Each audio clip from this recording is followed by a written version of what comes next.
안녕하세요. 김원준입니다.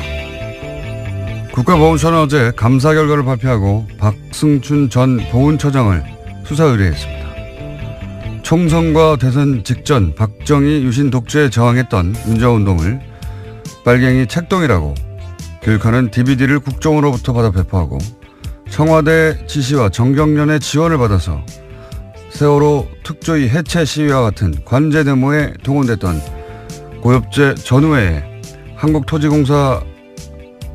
한국토지주택공사로부터 주택사업 우선사업자가 될 수 있도록 지원하는 등 혐의는 여러 가지입니다. 이 수사 의뢰에 대해 조선일보는 또 한 번 정치보복 프레임을 끌어들였습니다. 이전 정권은 선거 패배와 정권 교체로 국민 심판을 받았고 그 이상 엄중한 심판이 없는데 직성이 안 풀려 다 감옥에 보내면 정권이 다시 바뀌면 그대로 보복당할 것이다.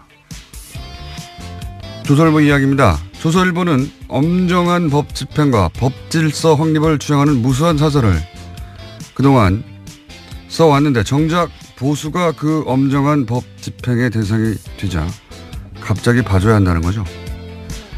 박 전 처장의 비의혹이 정권 교체됐다고 저절로 없던 일이 됩니까? 아예 없는 제도 만들어내서 생사람을 간첩으로 만들어냈던 세력이 할 말이 아니죠. 적폐 수사 때마다 빠짐없이 등장해서 정치보복이라고 외치며 정권이 다시 바뀌면 보복당할 거라고 저주하고 협박하는 조선일보.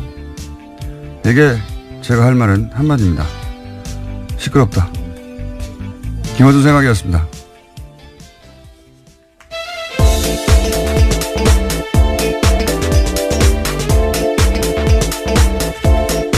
시사인의 김은지입니다. 자, 또 오늘도 참 다이나믹한 한국이에요. 이슈가 워낙 많죠. 예. 이렇게 매일 하는데도 매일 이렇게 20분 동안 떠드는 뉴스가 나온지 모르겠습니다. 자, 오늘은 어떤 뉴스가 첫 번째입니까? 네, 어제 국군기무사령부가 국방부 댓글조사 TF를 감청해서 압수수색 계획을 미리 알았다라는 뉴스 전해드린 바가 있는데요. 군 기무사가 이를 인정했습니다. SBS 보도 직후에 이석구 기무사령관이 의혹을 전면 부인한 것과는 전혀 다른 태도인데요. 하지만 기무사 쪽은 수사를 방해할 의도는 아니었다라고 해명하고 있습니다. 그러니까 감청 자체도 합법적인 업무였다라고 주장하고 있는데요. 승인된 회선으로 감청하는 가운데 조사 TF가 별도의 전화를 사용하지 않았기 때문에 자연스럽게 감청이 이뤄졌다라고 주장하고 있습니다. 자연스럽게 감청이 이뤄졌다. 네, 어제는 이제 뭐 아무런 문제 없다고 완전 부인했다가 그렇죠. 하루 만에 자세가 바뀌긴 했는데 이제 SBS가 확보한 게 뭔지는 모르겠습니다만 그게 증인인지 물증인지 뭔지는 모르겠습니다만 이렇게 자신 있게 보도했을 때는 뭐가 있겠죠. 믿을 만한 구석이. 그러자 이제 감청을 하긴 했는데 아니 우리가 감청을 하려고 한 게 아니라 그 회선에서 저절로 걸려들었어. 이런 거 아닙니까? 제가 최근에 본 해명 중에 가장 창의적이네요. 저절로 걸러들였을 뿐 우리는 하려고 한 게 아니다 이거죠. 예. 예, 저절로 걸러들었다고 하더라도 어쨌거나 그 내용을 보고했고요. 그 보고한 문서를 삭제했습니다. 그런데 그게 복원돼서 걸린 거거든요. 그러니까 왜 삭제했는지에 대해서는 설명하지 못하고 있는 거죠. 아니 이게 상급기관이 범죄 혐의를 지금 조사하고 있는데 저절로 걸렸다고 하더라도 그걸 보고하거나 거꾸로 예 이거 이 회사를 닫아야 된다고 보고하거나 혹은 거기에 대해서 그 회선을 이 사실 자체를 사실은 조사 대상에게 알려줘야 되는 거예요. 예. 그런데 그렇죠. 수사 방해가 될 수 있는 상황이니까요. 근데 이제 그거에 대해서 이제 저희들은 압수수색에 대비해서 증거인멸을 시도했다. 예. 하는 정황이 지금 의심되는 것이고, 예. 저는 군 관련 특히나, 예. 군 관련은 군에 이 수사를 맡기면 안 되겠다 하는 생각을 다시 한번 하게 되는 것이 이 국정원 TF 때하고는 또 다른 것이요. 국정원 TF도 비슷한 구조로 했거든요. 예. 위원회 만들어서. 지금 그 국방부 TF가 하는 거 아닙니까 이게? 예, 그렇죠. 지금 거기서 먼저 하고 있는 겁니다. 네. 근데 그 기억을 되돌려 보면 국정원 때는 중간중간에 발표하고 중간중간에 수사 의뢰하고 이런 일이 이루어졌었어요. 근데 이제 국방부 TF는 수사 의뢰가 한 건도 없지 않습니까? 네, 오늘 아침 한겨레 신문이 그렇게 보고했는데요. 자체 조사를 통해서 수사 의뢰하거나 관련 자료를 검찰에 보낸 적도 없다라고 합니다. 심지어 검찰의 자료 요청에 대해서 보안 등의 이유로 거절당하는 사례가 많았다라고 합니다. 그리고 제일 제가 어처구니 없는 게 예를 들어 수사관이 가요. 그러면 가장 먼저 하는 게 요즘은 그 하드를 뜬다고 하죠. 예, 디지털 증거들이 워낙 많아서요. 문서를 다 거기서 작업하는 게 요즘 누가 손을 씁니까? 예. 하드를 뜨는 이미징 작업을 해야 되는데 아예 이미징을 못하게 하니까 그 옆에 서가지고 거기서 압수수색을 해도 이미지를 뜨는 게 아니라 그 PC에 앉아가지고 검색하고 있어요. 검색. 예, 이렇게 그렇죠. 해서 그 안에 있는 모든 문서 혹은 뭐 이름을 바꿨을 수도 있고요. 또는 그 파일을 그 암호화해서 숨겨놨을 수도 있고요. 이게 어떻게 조사가 됩니까? 그 자리에 앉아가지고 게다가 남의 PC에 앉아가지고 그 남의 PC 구조가 어떻게 되는지도 모르는데 검색을 해서 찾아가라는 거거든요. 말도 안 되는 거예요. 그런 방식의 압수수색밖에 허용하지 않고 있거든요. 상급기관이 왔는데 그래서 김무사령부도 댓글 활동에 관여했다고 하는 이야기는 한 달 전에 나왔는데 지금까지 조사가 이루어진 게 없어요. 제대로. 네, 압수수색도 겨우 한 달 지나서나 했다고 하는데요. 말씀처럼 이미징 그러니까 복제도 못하게 해서요. 그런 식으로 현장에서 곤혹스러운 상황이라고 합니다. 그리고 나서 이 국방부 TF 또 군인이거든요. 게다가 이 사람들이. 군인이 가서 군인을 조사하는데 군인들이 거부하는 거예요. 제대로 거부한다기보다 협조를 안 하는 거죠. 이미징도 안 된다고 하고. 국정원 같은 경우는 중앙 서버를 대놓고 지금 조사하고 있는데 이건 개개인의 PC도 못하게 하니까 조사가 될 리가 있습니까? 국무가 제대로? 예. 저는, 이 수사는 처음부터 다시 해야 된다고 봅니다. 이 정도 해놓고 대충 넘어가서 시간이 지나고 또다시 이런 일이 벌어지게 돼 있어요. 처음부터 다시 해야 된다. 예. 다시 짜가지고. 국방부 TF로 이 일을 제대로 못할 것 같으면 아예 외부에서 들어가서 처음부터 다시 해야 된다고 봅니다. 네. 저는 이 한겨레 특종 굉장히 중요한 특종이라고 봅니다. 군에 관련된 수사는 사실상 제대로 된 게 없다 이거거든요. 예. 그리고 국정원에서 가짜 사무실 만들어서 방해하던 것 이상이죠. 예. 자기들끼리 도청해가지고 자기들끼리. 그렇죠. SBS는 또 그런 내용들을 보도했었는데요. 처음부터 다시 해야 된다. 예. 저는 그렇게 봅니다. 게다가 지금까지 수사 의뢰도 없고요. 예. 이미징도 안 되고. 예. 완전 개판이에요. 수사가. 자, 굉장히 중요한 특종 나왔고 저희도 앞으로 계속해서 SBS도 추가 못하겠죠. 다음 주는요. 네, 임종석 대통령 비서실장의 아랍에미리트 행과 관련해서 계속해서 여러 가지 보도들이 나오고 있는데요. 오늘 아침에 중앙일보에서 좀 자세한 내용들이 나왔습니다. UAE 왕세자가 날짜를 지정하면서 요청돼서 결정된 일정이다라고 여권 핵심 인사가 밝혔다라는 건데요. 이 인사의 발언을 인용한 보도를 보면요. 특사 파견은 왕세제의 요청에 따른 것으로 방문 날짜도 아랍에미리트 측에서 정해준 일정에 맞추다 보니까 급하게 진행됐다라고 밝히고 있고요. 양국 간의 시급한 관계 개선이 주목적이었다라고 말하고 있습니다. 처음으로 좀 구체적인 여러 가지 설들이 나오다가 이건 이제 양 국가 간의 외교적 차원에서 벌어진 일이기 때문에 그 자리에 참석하지 않은 사람들은 알 수가 없어서 추측 보도만 나오다가 좀 구체적인 내용이 처음으로 나왔네요. 예. 이게 이제 자유한국당에서는 처음부터 임종석 비서실장이 아랍에미레이트로 날아간 직후부터 계속해서 이게 바로 이명박 전 대통령 뒤를 캐려고 하다가 이런 일이 벌어진 게 아니냐, 혹은 뒤를 캐러 간 거 아니냐, 그런 얘기를 끊임없이 주장을 했었죠. 근데 여기 지금까지 나온 보도로 보면 거꾸로 UAE 측 요구로 갔다. 급하게 일정을 잡아서 갔고, 그리고 주 목적은 양국 간의 시급한 관계 개선이다. 이렇게 나오고 있는데, 이 이상은 이제 적어도 왕세제를 만나봤기 때문에 우리 쪽에서는 대통령 비서실장이 갔고 외교 차원에서 벌어진 일이라 더 이상 청와대에서는 뭐가 안 나올 것 같은데요. 제가 나름대로 또 취재한 바로는 저도 가끔 취재를 합니다. 나름대로 취재한 바로는 이명박 전 대통령 뒤를 캐기 위해서 왕실로 간 거 아니냐. 그러다가 발각돼서 간 거 아니냐. 라는 자유한국당의 주장이 있지 않습니까? 예, 계속 그런 주장을 하고 있습니다. 자유한국당은 처음부터 이 프레임을 잡았어요. 그러니까 정치보복 프레임이죠, 이것도.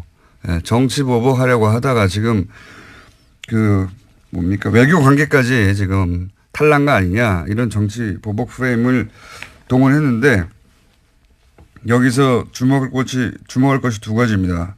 하나는 해명 중에 보면, 이명박 정부 때 이제 UA하고 관계가 원전 때문에 긴밀해졌지 않습니까?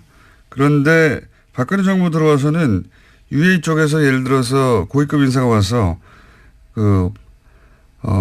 현역 때 만났던 그러니까 이명박 전 대통령을 만나려고 해도 박근혜 정부 시절에는 일정을 안 잡아줬대요. 안 잡아주고 대신 현 정부의 총리를 만나고 가라. 당시 현 정부라면 박근혜 정부. 당시, 거죠? 예, 박근혜 정부의 그런 식으로, UAE와 관계가 소원해졌다고 해요. 예. 거기까지 제가 들은 이야기고. 그러면 이번에는 왜 갑자기 가느냐. 저쪽의 요구에 따라. 그거는 결정적인 사건이 뭐였냐면 이명박 전 대통령이 갑자기 바레인에 가잖아요. 네, 그랬죠. 12월 달에. 굉장히 시급한 상황이었는데 시급한 상황이었다는 거는 다스는 누구 겁니까가 폭발적으로 보도되고 할 때였는데 바레인에 뜬금없이 강연을 간다고 하셨죠. 예. 그 이후로 UAE가 갑자기 여러 가지 항의를 현 정부에 했다. 이명박 전 대통령이 바레인에 갔을 때 그러니까 정치 보복을 하다가 UAE가 관계가 나빠진 게 아니라 이명박 전 대통령이 바레인에 갔을 당시에 무슨 일이 일어났다. 이거는 제가 전후 사정을 취합하다가 저의 추정입니다. 이것도 역시 저 참석해 보지 않았기 때문에 이 고위급의 만남에 이명박 전 대통령이 뭐라고 했어요. 예. 네, 12월 달이 아니고 11월 달에 갔습니다. 제가 날짜를 잘못 말씀드렸는데요. 뭔가 이간질을 했어요. 예. 뭔가 이간질을 가서 하고 그 얘기를 들은 UAE는 이명박 전 대통령의 예를 들어서 다스 관심 없어요. 당연히 그게 아니라 뭔가 이간질을 한 것 같다. 예. 그리고 그 프레임에 딱 맞춰서 자유한국당이 정치보복이라고. 예. 여기까지가 제가 추정한 바입니다. 뭔가 했습니다. 바레인에 갔을 때. 이건 제가 좀 더 취재해보고 구체적인 게 있으면 다시 이야기하기로 하고. 여간 언론에서 보도 안 되는 것 중에 하나가 이명박 전 대통령의 바레인 전후에서 이런 일이 갑자기 벌어진 거거든요. 뒤로. 그때 뭘 했어요. 뭘 했어요, 아마. 본인이 살려고 뭘 한 것 같습니다. 자, 다음 순요. 네, 다스 실소유주와 정호용 전 BBK 사건 특별검사에 대한 고발 사건 기억하실 텐데요. 아직 기초조사조차 이루어지지 않았다라고 오늘 아침 한겨레 신문이 보도했습니다. 검찰이 고발장 접수 뒤 2주가 되도록 고발인 조사조차 하지 않았다라는 건데요. 정호용 전 특검의 공소시효는 2달 남짓 남았다라고 합니다. 이건 하지 않을 수 없어요. 예. 물론 검찰로서는 부담스럽겠죠. 검찰이 주도한 특검이었는데 그때 120억 비자금 나왔는데 심지어는 돌려줬다는 거 아닙니까? 예. 그리고 이 건은 이미 증인도 너무 많고. 그렇죠. 예. 그 당시 사라진 돈과 관련된 계좌로 의심되는 것도 나와버렸고 수사가 반쯤은 언론에 의해서 진행됐어요. 예. 하지 않을 수는 없다고 봅니다. 근데 이제 아직도 고발인 조사조차 하지 않았다고 걱정하는 거죠, 한겨레는. 예, 시간이 얼마 남지 않았기 때문에 이런 보도가 나오는 것 같습니다. 어쩌면 조용히 하고 있을지도 모르고. 공소시효가 2달, 석 달도 안 되거든요, 이제. 예. 2월 23일까지라고 합니다. 하지 않을 수 없을 거라고 봅니다, 저는. 예. 여하간 아직은 발동이 안 걸리고 있다, 이런 뉴스고요. 다음 뉴스는요? 네, 최순실 씨가 어제 이재용 삼성전자 부회장의 항소심 증인으로 나왔습니다. 그 자리에서 특검팀의 질문에 짜증으로 일관해서요. 재판부의 제지를 받기도 했는데요. 재판부는 최 씨가 특검 질문을 끊고 말을 하면 끝까지 듣고 대답을 해라라는 증언 태도를 질책했습니다. 최 씨가 특검에게 오히려 질문을 할 때에는 오늘은 특검 질문에 증인이 대답하러 나온 자리다라면서 언성을 높이기도 했습니다. 최순실 씨 발언은 전달할 필요가 없어요. 예, 다 부인이거나 말도 안 되기 때문에 그 공판에서 인정은 딱 하나죠. 왜냐하면 통화 내역이 있기 때문에. 네, 박근혜 전 대통령과 통화한 내용이요. 근데 이제 거기 보면 2개월치밖에 거기는 없는데 어제 제출된 것은 거기 보면 2개월 동안 문자를 한 번도 하지 않고 오로지 통화만 260번 가까이 했습니다. 260번 가까이. 그러니까 이게 이제 날짜로 나눠보면 하루에 4번 이상 했단 말이죠. 4번 이상 했는데 생각해 보면 사람이 깨있고 활동하는 시간이 한 12시간 주로 보다 보면 3시간마다 한 번씩 전화한 거예요. 하루. 매일매일 주말도 없이. 이게 친해서 할 수 있는 통화의 주기가 아니거든요. 이건 단순히 친한 게 아니고 매일매일 어떤 업무가 있었던 겁니다. 대통령과 최순실이 당시에 처리하거나 논의해서 결정할 업무가 있으니까 매일 3시간 간격으로 계속 통화하죠. 하루에 4번 이상씩. 이게 어떻게 단순 안보 3시간마다 안보가 궁금합니까? 하지만 최순실 씨는 어제 사적 대화였고 업무 관련 얘기는 없었다라고 주장하고 있긴 합니다. 이렇게 말하는 건 다 뒤집어서 생각하시면 되는데, 예. 이건 업무 진행, 업무 전화죠. 업무 전화. 그걸 매일 한 겁니다. 하루에 3시간에 한 번씩. 본인도 이렇게 이야기하긴 했는데요. 260번 가까이 한지는 모르겠지만 자주 할 수도 있지 않느냐라는 이야기했습니다. 자주가 통상의 범주를, 이거는 뭐, 연애에 불타는 사람들도 이렇게 할 수는 없어요. 예. 만약에 연애로 3시간에 한 번씩 매일매일 이렇게 온종일 1년 내내 한다면 미친 거죠. 예, 업무였다. 자, 다음 순요. 네, 지난 정부에서의 문화계 블랙리스트가 감사원 결과보다 6배 이상 많다라는 발표가 나왔는데요. 그러니까 2,670건에 달한다라는 겁니다. 문화체육관광부 산하의 민간합동 진상조사위에서 어제 발표한 내용인데요. 이것도 중간조사 결과에 불과합니다. 여기에는 새로운 작품들이 또 들어가 있는데요. 최승호 MBC 사장의 다큐멘터리 자백, 장강명 작가의 소설 한국이 싫어서 등이 포함됐습니다. 이게 이제 국정원 아이오 정보관이 와서 요구했다는 거 아닙니까? 예를 들면 영화 같은 경우는 영화진흥위 와가지고. 예. 네, 구체적인 진술도 있습니다. 국정원 비판한 내용이 있기 때문에 가장 큰 문제가 된다. 이렇게 이야기했다고 합니다. 그런데 이것도 역시 진상조사위 외부에서 만들어진 위원회가 감사원 결과보다 더 많이 밝혀내고 있거든요. 국방부도 마찬가지입니다. 예.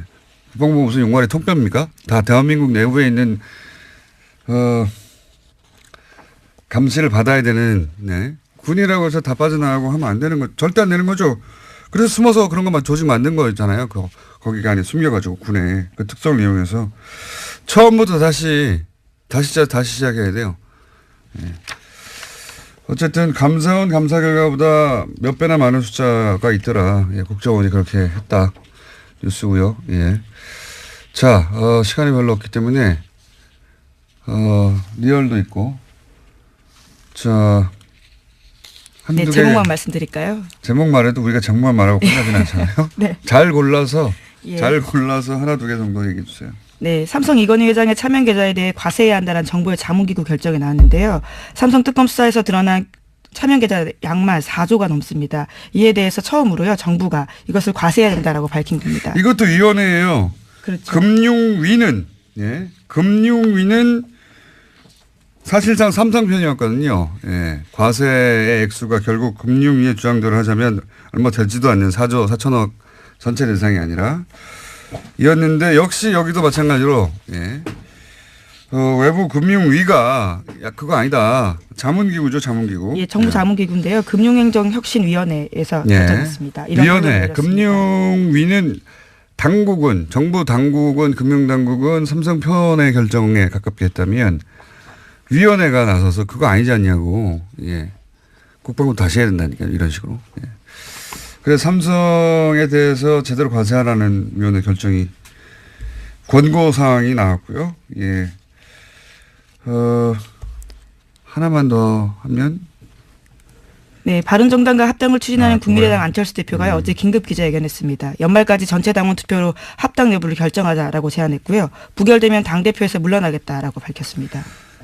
그렇군요. 이건 저희가 이제 2부, 3부 연속으로 인터뷰가 있기 때문에 구체적인 내용은 뭐 각자 찬성파와 반대파 얘기를 들어보면 될 것 같은데, 근데 이제 이 보도를 하면서 이 합당 시도죠, 사실은. 예.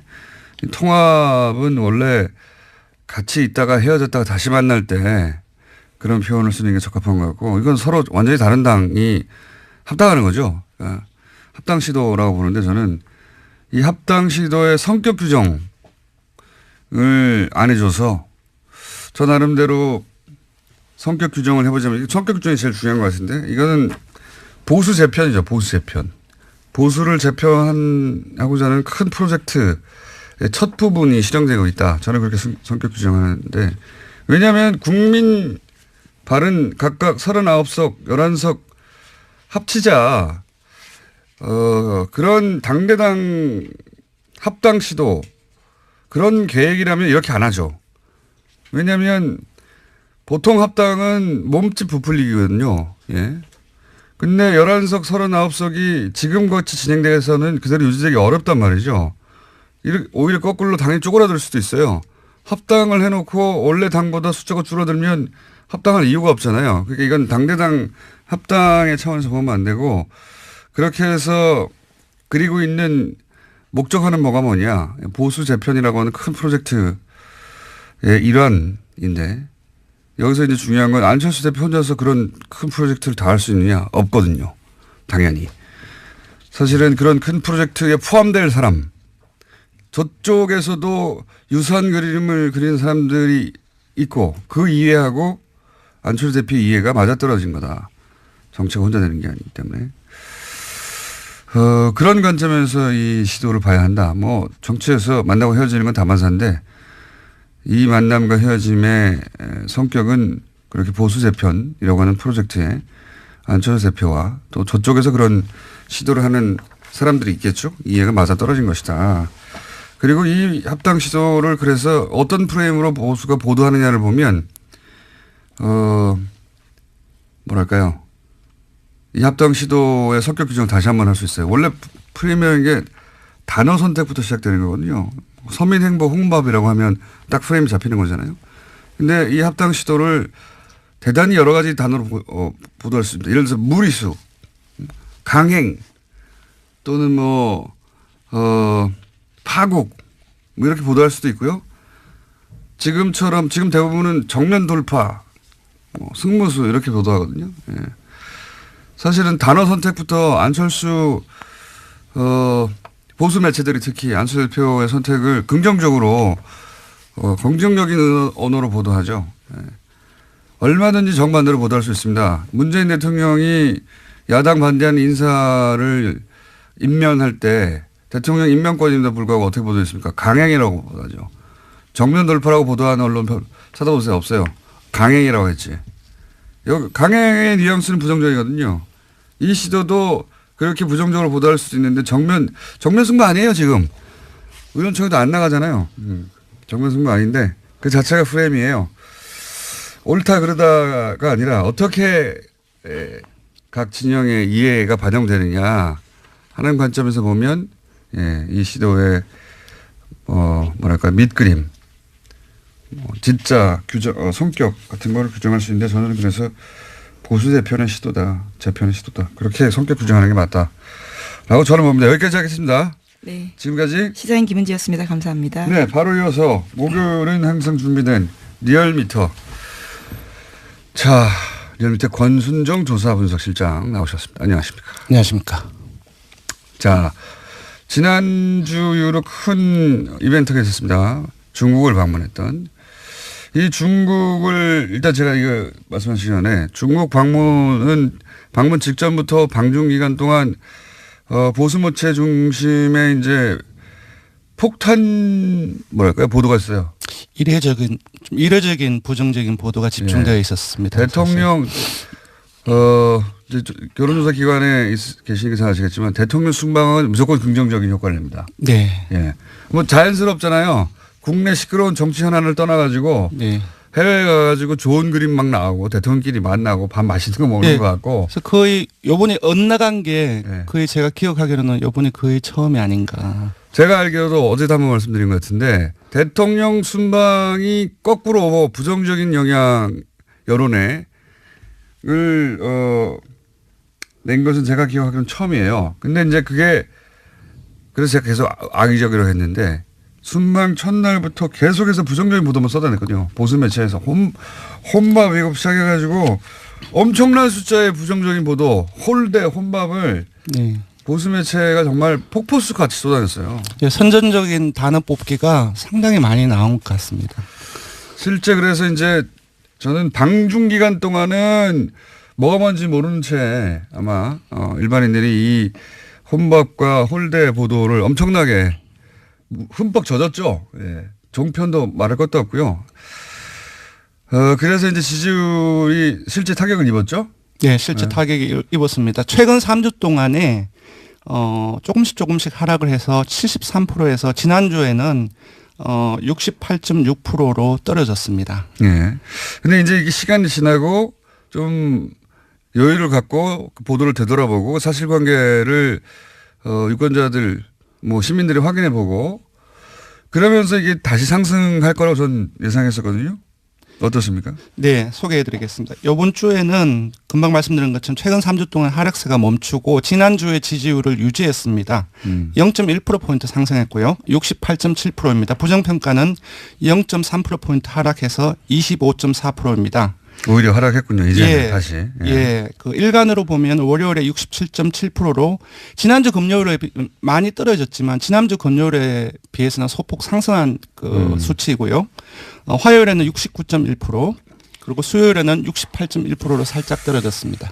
그러니까 이제 그 소위 방중 관련한 부정적인 보도가 폭포수처럼 쏟아지면서 떨어졌다가 다시 오히려 방중이 끝나고 나서 중국 방문 성과에 대해서 조금씩 올라가고 있다. 예, 언론 보도 경향을 보면 지난주 주말을 경과하고 월요일까지 조금씩 방중 성과에 대한 내용들이 보도량이 조금씩 늘어났고요. 그리고 야당과 언론 일부의 이제 그 중국 방문에 대한 부정적인 보도에 대한 이 자체가 공정한지 공정하지 않은지 논란도 월요일에 많이 SNS를 통해서 돌았습니다. 그런 보도는 저희밖에 안 했어요. 집중적으로. 예. 이거 홀대론 자체가 거짓말인 것 같다. 혹은 뭐 제대로 보도하지 않은 것이다. 악의적인 프레임이다는 보도는 집중적으로 한 것은 저희밖에 없긴 한데 여하간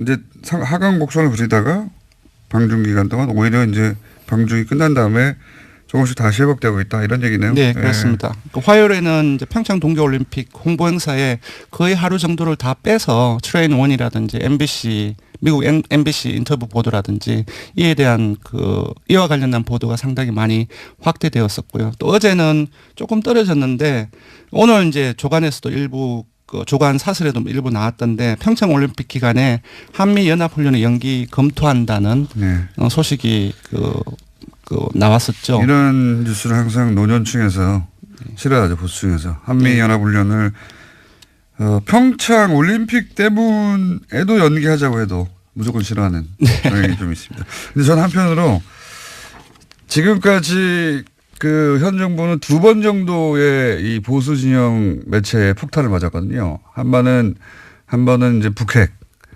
그리고 이번엔 방중. 예.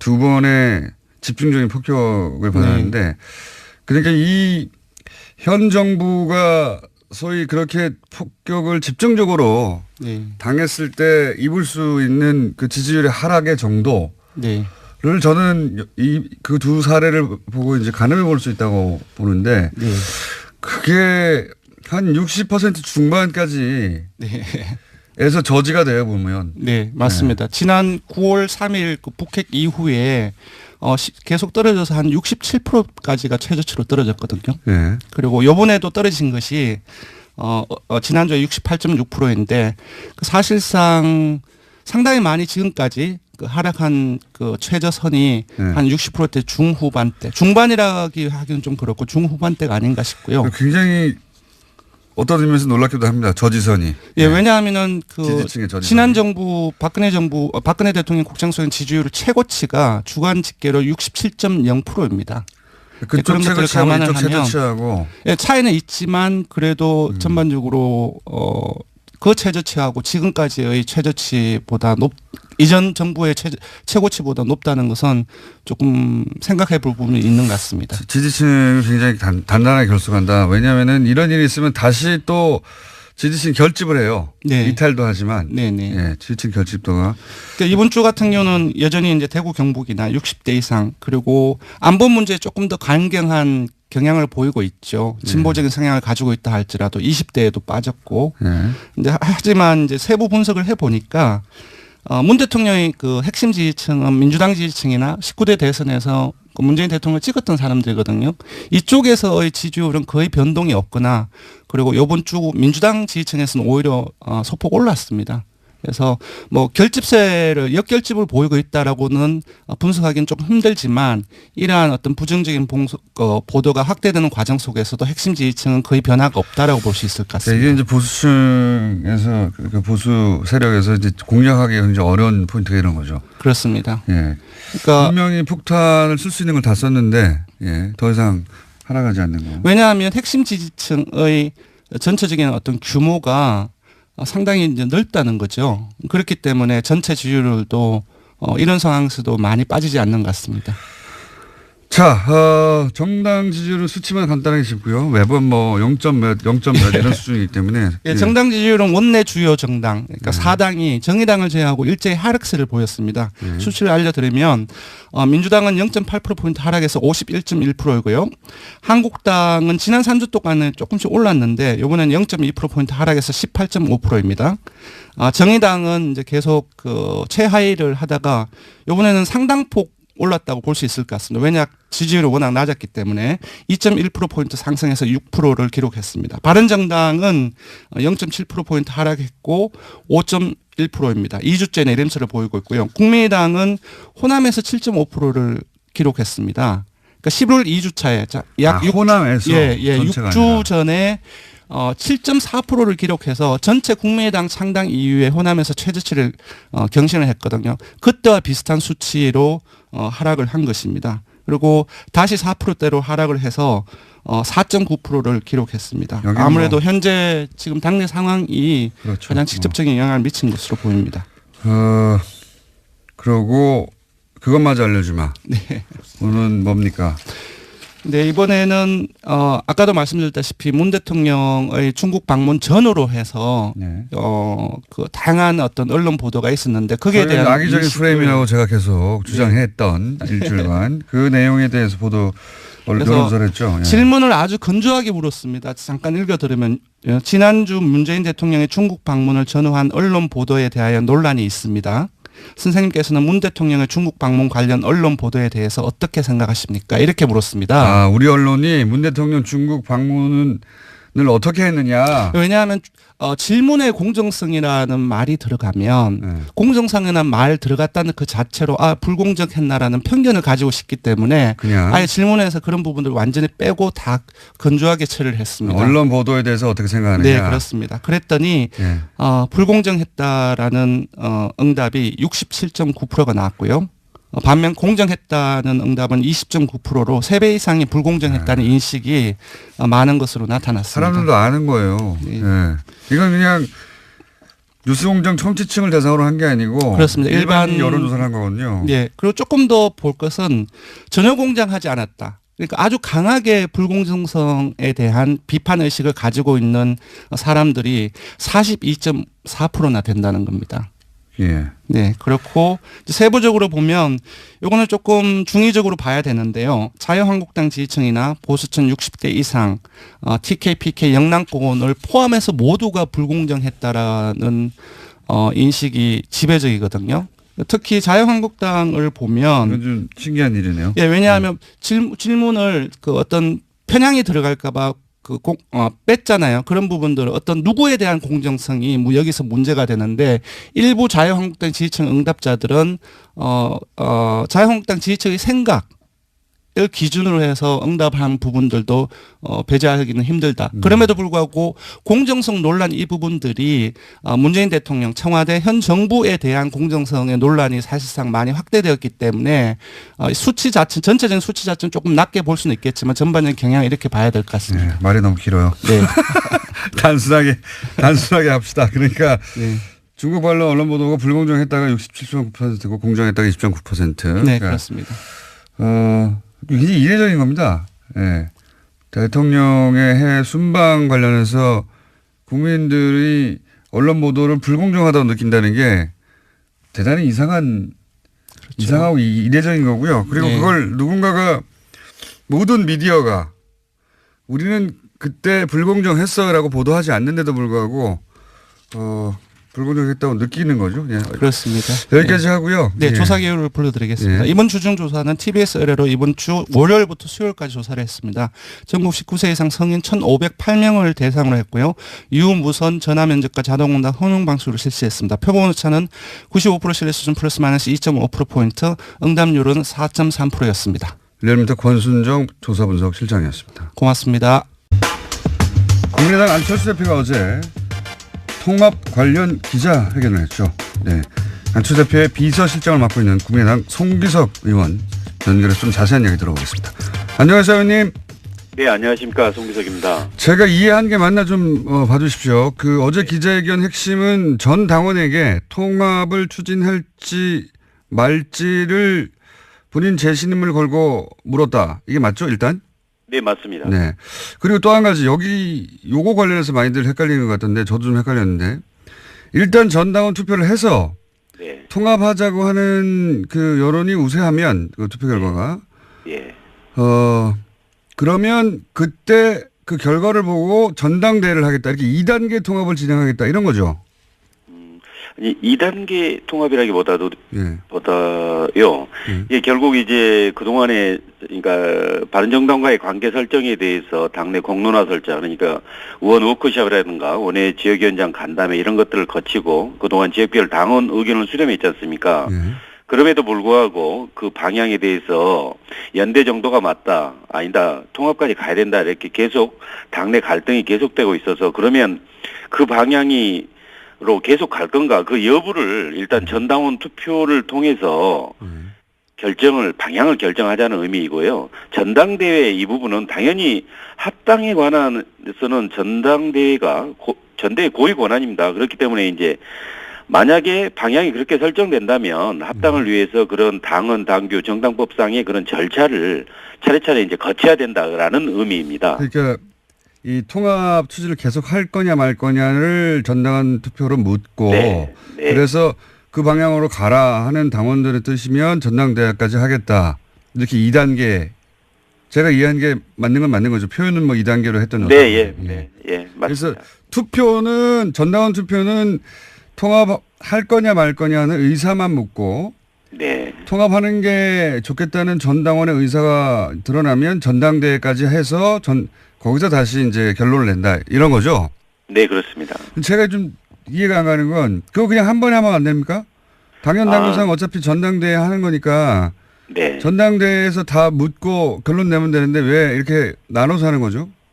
예, 맞습니다. 바로 이제 그렇게 갈 수도 있지만 그러나 지금 아시다시피 지금 당 내에서 그 통합 방향으로 가는 것 자체도 맞지 않다라는 그런 의견들도 많이 있으니까 특히 이제 우리 원내 의원들 사이에서도 의견이 엇갈리고 현재 이 시점에서는 통합 자체 추진하는 것이 적절치 않다는 게 또 다수 의원들이기도 하고 하니까 그러면 진짜 우리 그 당의 실질적 주인인 우리 당원들은 어떻게 생각하는지 그 의사를 한번 확인해 보자. 그리고 그것을 보고 다시 한번 더 우리가 머리를 맞대고 이야기해 보자라는 그런 차원입니다.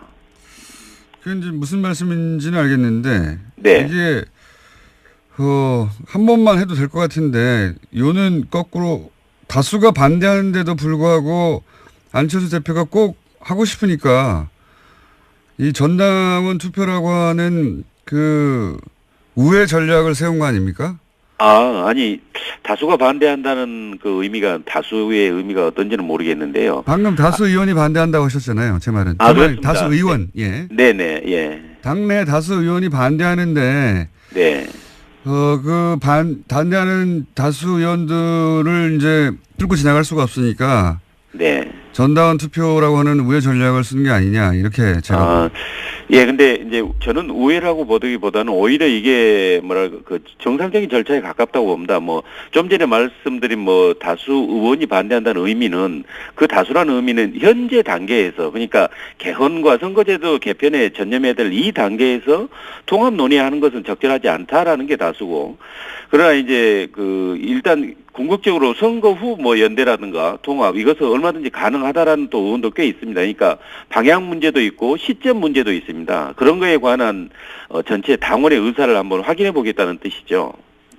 뭐 알겠습니다. 통합 찬성파 입장에서는 이제 그게 이제 묘수라고 할 수 있겠는데 반대파 입장에서는 꼼수라고 할 수도 있을 것 같아서 그러니까 반대파를 설득하거나 이제 정면 돌파가 안 되니까 이렇게 전당원을 끌어들인 게 아니냐 투표를 이렇게 말할 수도 있을 것 같은데 그 뜻은 알겠습니다. 근데 이제 네. 그게 묘수든 꼼수든 어쨌든 대표가 그런 방침을 세웠으면 의총에 가서 그 방안을 설명하시면 되는데 어제 왜 안 가신 건가요? 어제 같은 경우는 사실은 이제 약간 한 가지 오해가 있는데 이게 이제 의총이 결정되니까 그 전에 뭐 그 방향에 대해서 전당원 투표를 통해서 그 한번 확인해 보겠다라고 뭐 기자회견을 한 거 아니냐. 그런데 사실은 제가 알기로는 이렇게 지역별 당원 의견 수렴 절차까지 다 마쳤기 때문에 원래 그때 어제 오전 정도로 예정돼 있었던 걸로 압니다. 다만 그제 이제 의원총회가 중도파 의원들 몇 분이 요구를 해서 갑자기 결정된 거고요.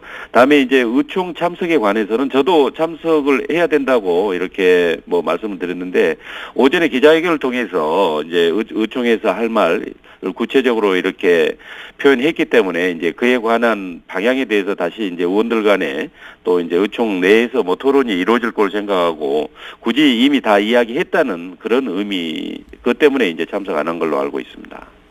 예, 뭐 그런 해명은 알겠는데 이제 네. 당의 운명을 결정하는 절차에 관해서 기자회견을 하고 의총에는 참석하지 않으면 소속 의원들이 화가 나는 건 당연하지 않습니까? 그것까지는 이해가시죠?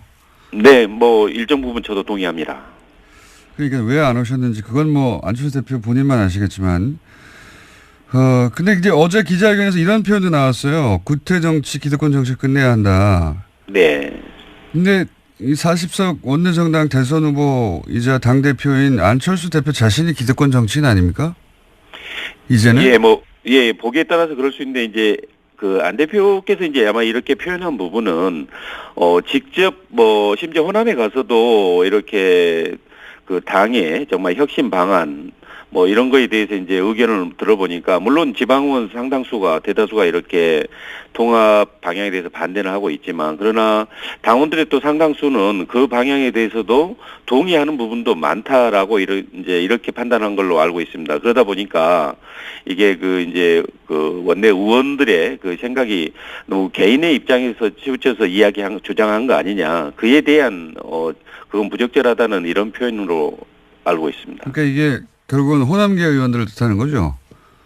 네, 그 중에서 아니 전체를 다 의미하는 건 아니고요. 일부 호남계 이제 예를 들자면 당을 살리기 위해서 뭐 어떻게 혁신해야 되느냐에 대해서 논의하고 있는데 그게 마치 뭐 이렇게 야합이다, 뭐 적폐연대다. 과거 그 3당 합당처럼 YS에 뭐 그런 건 아니다고 이야기했음에도 불구하고 그쪽으로 가는 거다. 또는 호남을 기반으로 해서 전국 정당화하는 것을 호남 버리기다. 막 이렇게 그 개념 규정을 지으니까 그건 아니다. 그런 표현은 적절하지 않다는 것에 대한 지적입니다. 그러니까 통합에 반대하는 사람들이 말하자면 구태 정치고 기득권 정치인가요? 저는 꼭 그렇게 보지는 않습니다. 왜냐하면 저는 이 표현 자체도 좀 지나친 표현이라고 저는 개인적으로 생각합니다.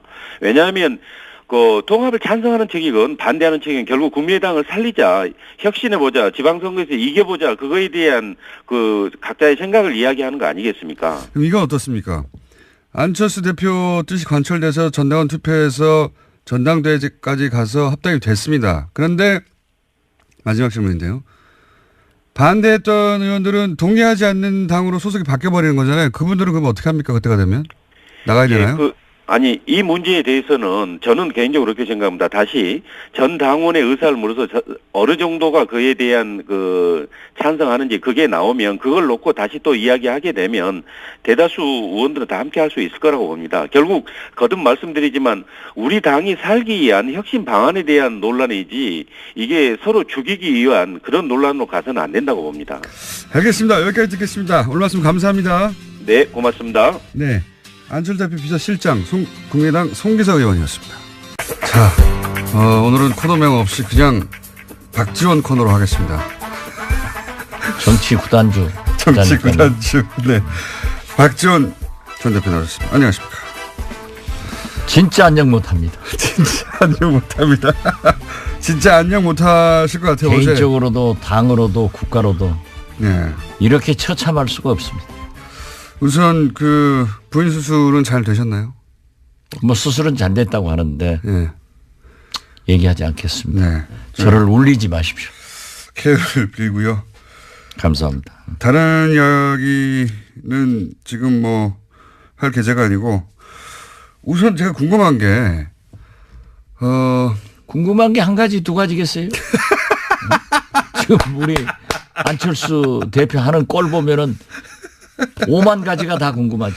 우선 의총에 안 나온 것은 원래 안 나오기로 한 겁니까? 원래 나오기로 한 겁니까?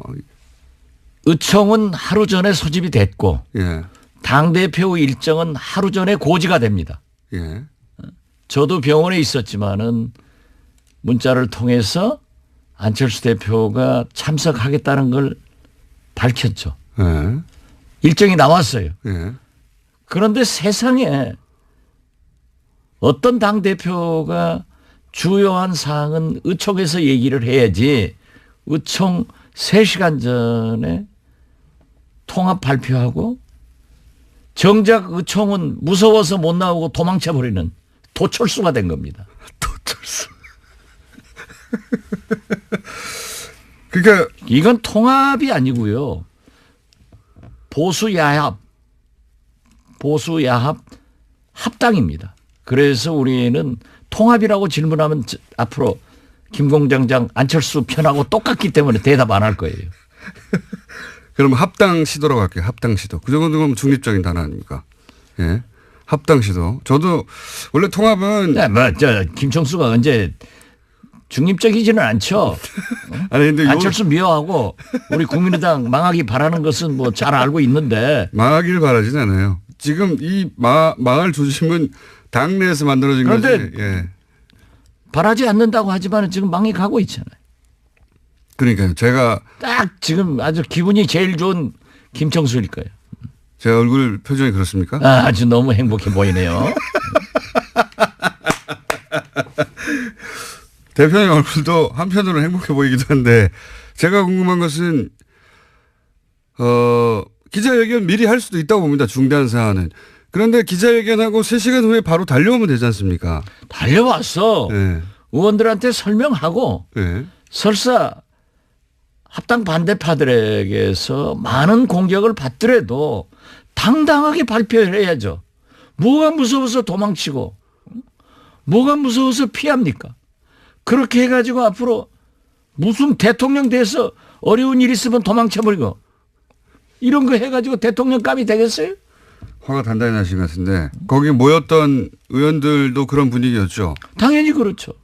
저도 그 대목은 진짜 이해가 안 갑니다. 그 기자회견이야 갑자기 급하니 또는 뭐 본인의 의지를 정확하게 전달하기 위해서 그랬다고 치고 그리고 이제 의총을 모았고 거기 이제 국회의원들이 다 기다리고 있는 거잖아요. 당내 의원들이. 당연히 그렇죠. 예. 기자회견을 했던 뭐 의도나 배경이나 이런 걸 설명하면 되는데 온다고 했다가 안 온 거죠. 갑자기. 도망쳤다니까요. 도망쳤다니까요. 아니 현장을 기피하는 그런 지도자가 어디 있습니까? 문재인 대통령 후보가 광주에 갔을 때 광주 공항에서 한 20여 명이 오지 마라.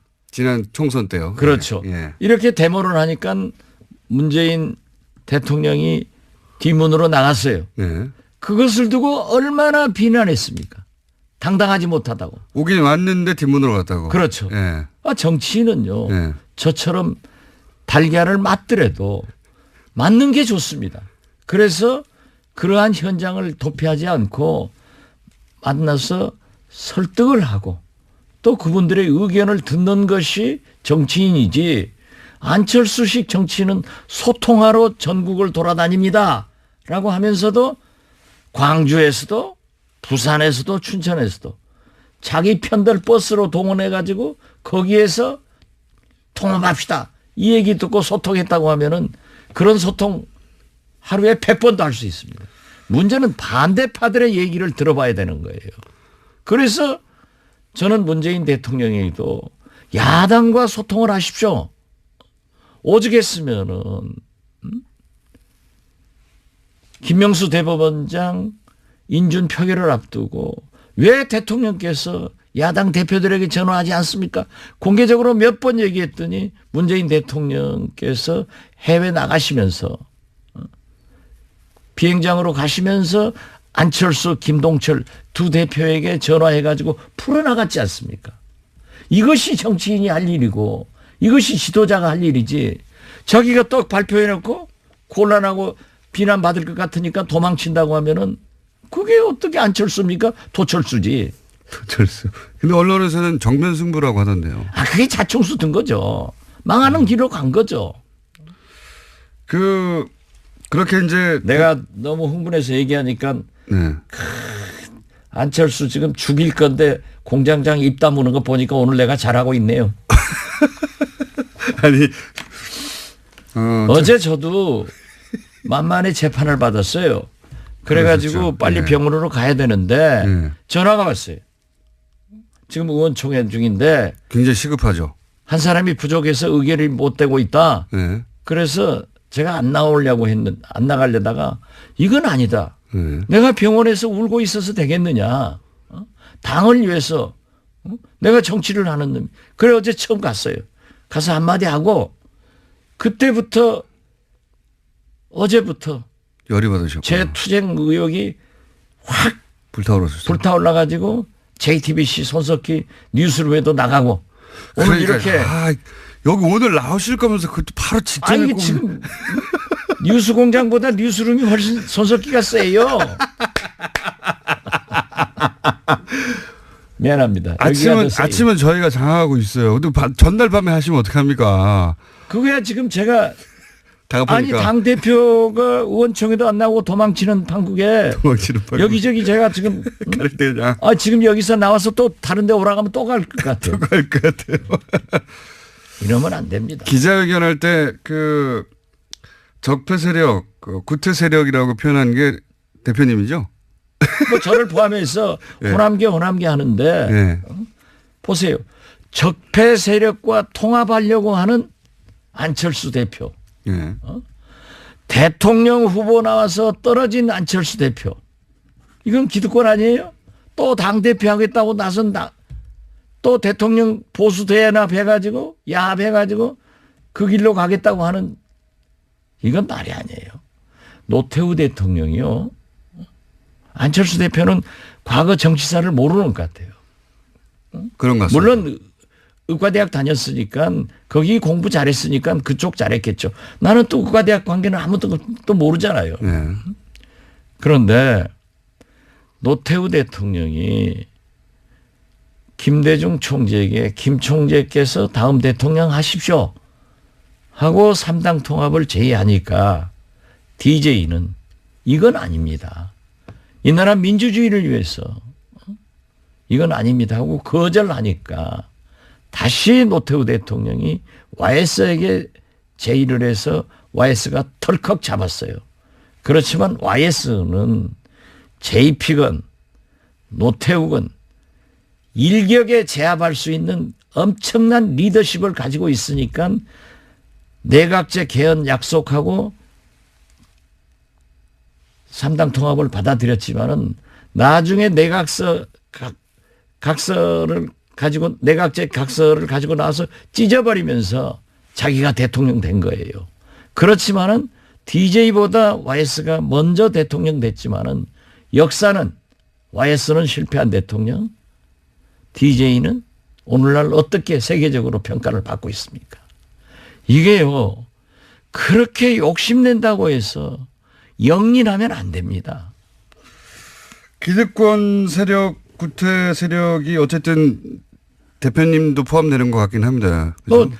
지금 이거 나가라는 얘기 아닙니까 이거? 몽땅 호남 출신 중진들, 예. 자기에게 반대하는 사람들은 다 기득권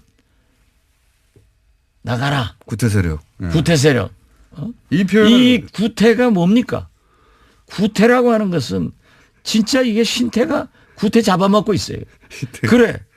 3당 야합을 해서 집권한 그 불행한 우리 정치사를 다시 반복하려고 하는 안철수 대표가 신태가 구태보다 훨씬 나쁜 거예요. 나는 구태를 인정합니다. 그렇지만은 제가요. 아니 보세요. 예. 저처럼 예. 개혁에 몸을 던진 사람 없습니다. 저는 그 국회의원들이 매년 하는 출판기념회 한 번도 안 해봤습니다.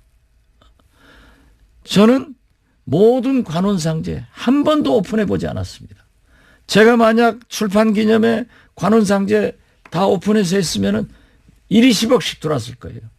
저는 안 했어요. 하죠. 예. 실제로 제가 아무것도 안 했어요. 예. 그 유명합니다. 제가 안 하시는 걸로. 뭐 DJ의 우리 동교동에 음흉한 그런 과거의 정치가 있었어요. 예. 그러나 제가 모시기 시작했던 DJ는요. 정치자금 가져오는 것 다 법에 의거해서 반환시켰어요. 그러니까 저는 과거에 그러한 것을 인정을 하지만은 저는 하지 않았고 제가 알고 있는 DJ도 그런 일을 안 했기 때문에 제가 걸린 거 없잖아요. 저를 검찰에서 정권에서 다 잡아놓으려고 했지만 항상 저는 승자였지 패자는 아니었어요. 뭐가 구태입니까? 좋은 구태는 지켜나가야 되고 신태 더 나쁜 짓 하는 것은 악태지.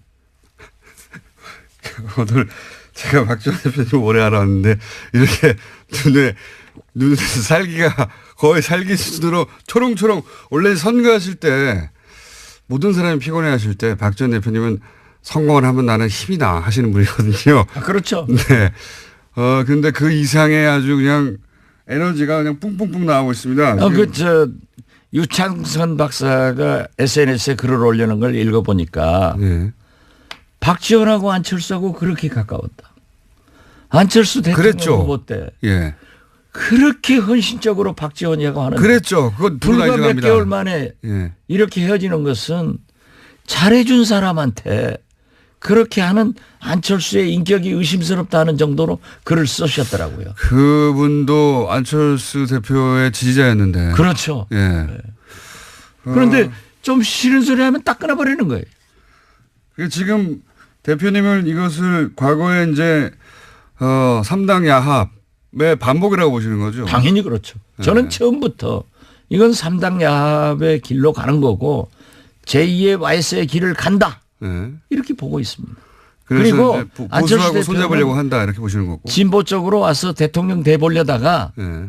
안 되니까 중도, 극중주의, 뭐 공화주의 이름도 잘 져요. 네. 자꾸 옮겨가더니 이제는 적폐 세력과 손을 잡고 보수 야합을 해서 합당을 해서 집권의 길로 간다고 하지만은 역사의 흐름은 한 단면을 잘라서 보면은 아주 지저분하지만 전체의 흐름은 도저히 좋은 방향으로 흘러갑니다. 안 됩니다. 그리고 자기가 얘기하는 통합, 합당도요. 전당대회에서 에러서 절대 안 됩니다. 전당대회는 왜 안 됩니까 근데? 전당대회는 지금 전당원 투표를 해서 전당원 투표는 안철수 대표가 유리하다고 생각하니까 하자는 거겠죠. 해서 거기서 통합 방향으로 여론이 우세하게 나오면 그런 다음에 전당대회를 열어서 밀어붙여서 이제 통과시키겠다는 거잖아요. 그렇죠. 전략은. 예. 자기가 자기 머리만큼 상대도 좋아요. 네, 박지원 대표님 머리 좋습니다. 저 못 당해요. 그러나 오늘 당무회의 한다는데 당무회의는 당권파가 다 잡고 있잖아요. 지명직을 안 했고 네. 당연직만 하고 있기 때문에 당직자건 예. 뭐 최고위원이건 사무총장이건 다 가지고 있는 거예요. 예. 통과될 거예요. 당연히 통과되겠죠. 그리고 또 당원 투표를 하더라도 예. 이게 안철수 당이기 때문에 예. 된다고요. 호남에서 모르지만 다른 지역에서 또 우세하겠죠. 아니 네. 수도권에서도 어렵죠. 네. 그렇지만 그래도 전체적으로 보면 될 수 있다. 전체적으로 보면 될 수 있는데 네. 왜 전당대회를 하려고 하느냐 네. 하면은 전당대회는 대표당원을 지역위원회에서 선출하게 돼 있습니다. 한 10,000명 되지 않습니까? 네. 네. 그렇기 때문에 우리 현역 의원은 자꾸 호남 의원, 네. 호남 중진하는데 예. 호남에 23명이 있고 예. 비호남권에 4명밖에 없어요. 네네. 4명이가 5명 뭐. 그렇기 때문에 그리고 전부 원외위원장들 아니에요. 대부분 원외위원장이죠. 90%가 원외위원장이죠. 예. 거기에서 대표당원들이 오기 때문에 그러니까요. 될 수 있다. 그러니까 이렇게 하지만은 한마디로 말해서 호남 지역은 불리하지만 다른 원외위원장들은 대표당원을 그쪽에서 뽑으니까 틀림없이 그쪽에서는 통합하라고 하는 사람들을 많이 뽑아서 보낼 또 테니까. 호남에도 예. 20% 지지 세력이 그러니까요. 있죠. 그래서 합쳐서 안철수 당이니까.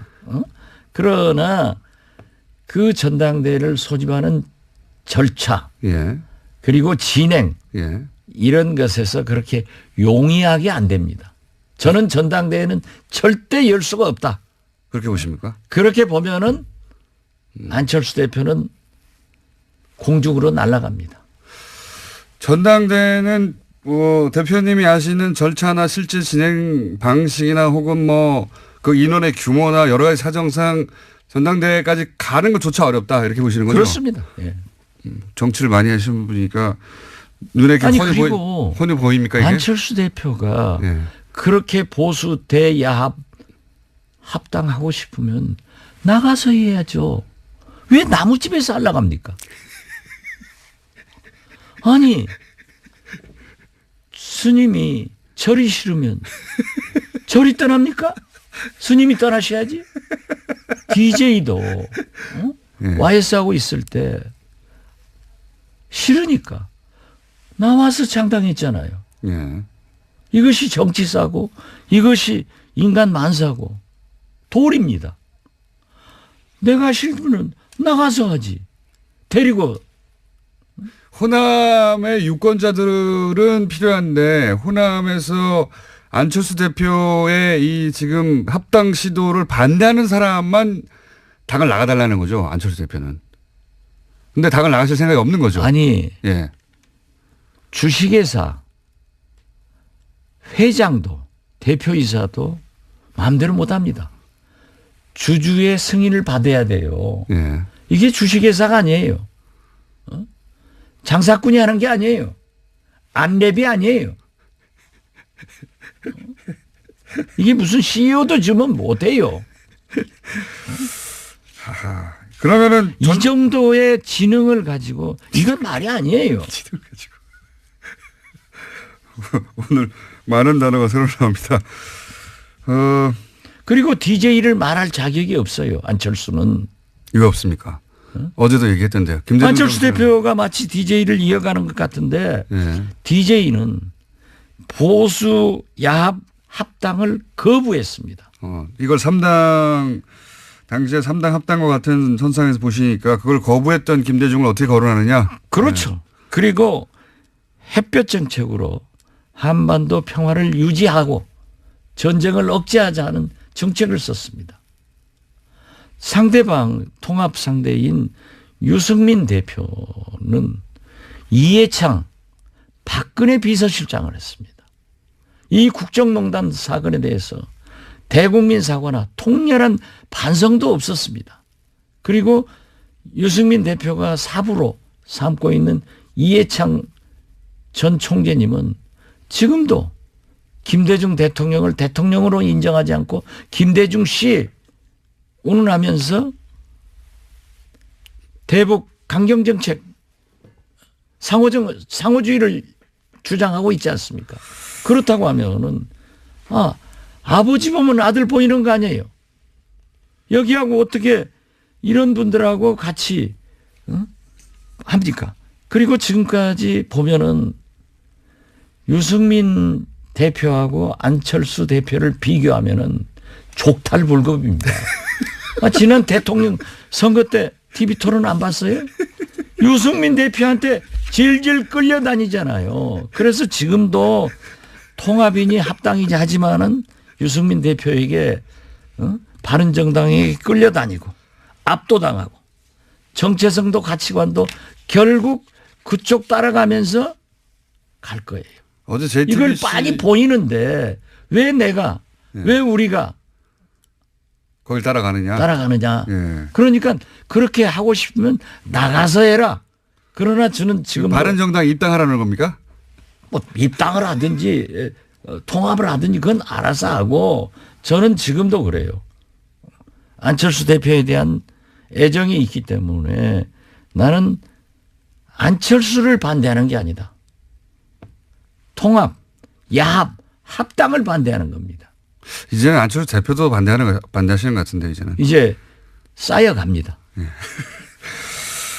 실제로 어제 JTBC 여론조사가 하나 어제 보도됐던데 합당을 하고 나서 당 지지율이 올라간다는 수치도 있지만 그 합당했을 때 당 대표가 누가 더 어울리냐는 유승민 대표가 더 맞다고 하는 수치가 훨씬 높더라고요. 그게 국민 생각이라니까요. 제가 오늘 얘기한 게 아니고 네. 그 족탈불급이라는 것도 오래전에 얘기했어요. 족탈불급. 그건 안 되는 거예요.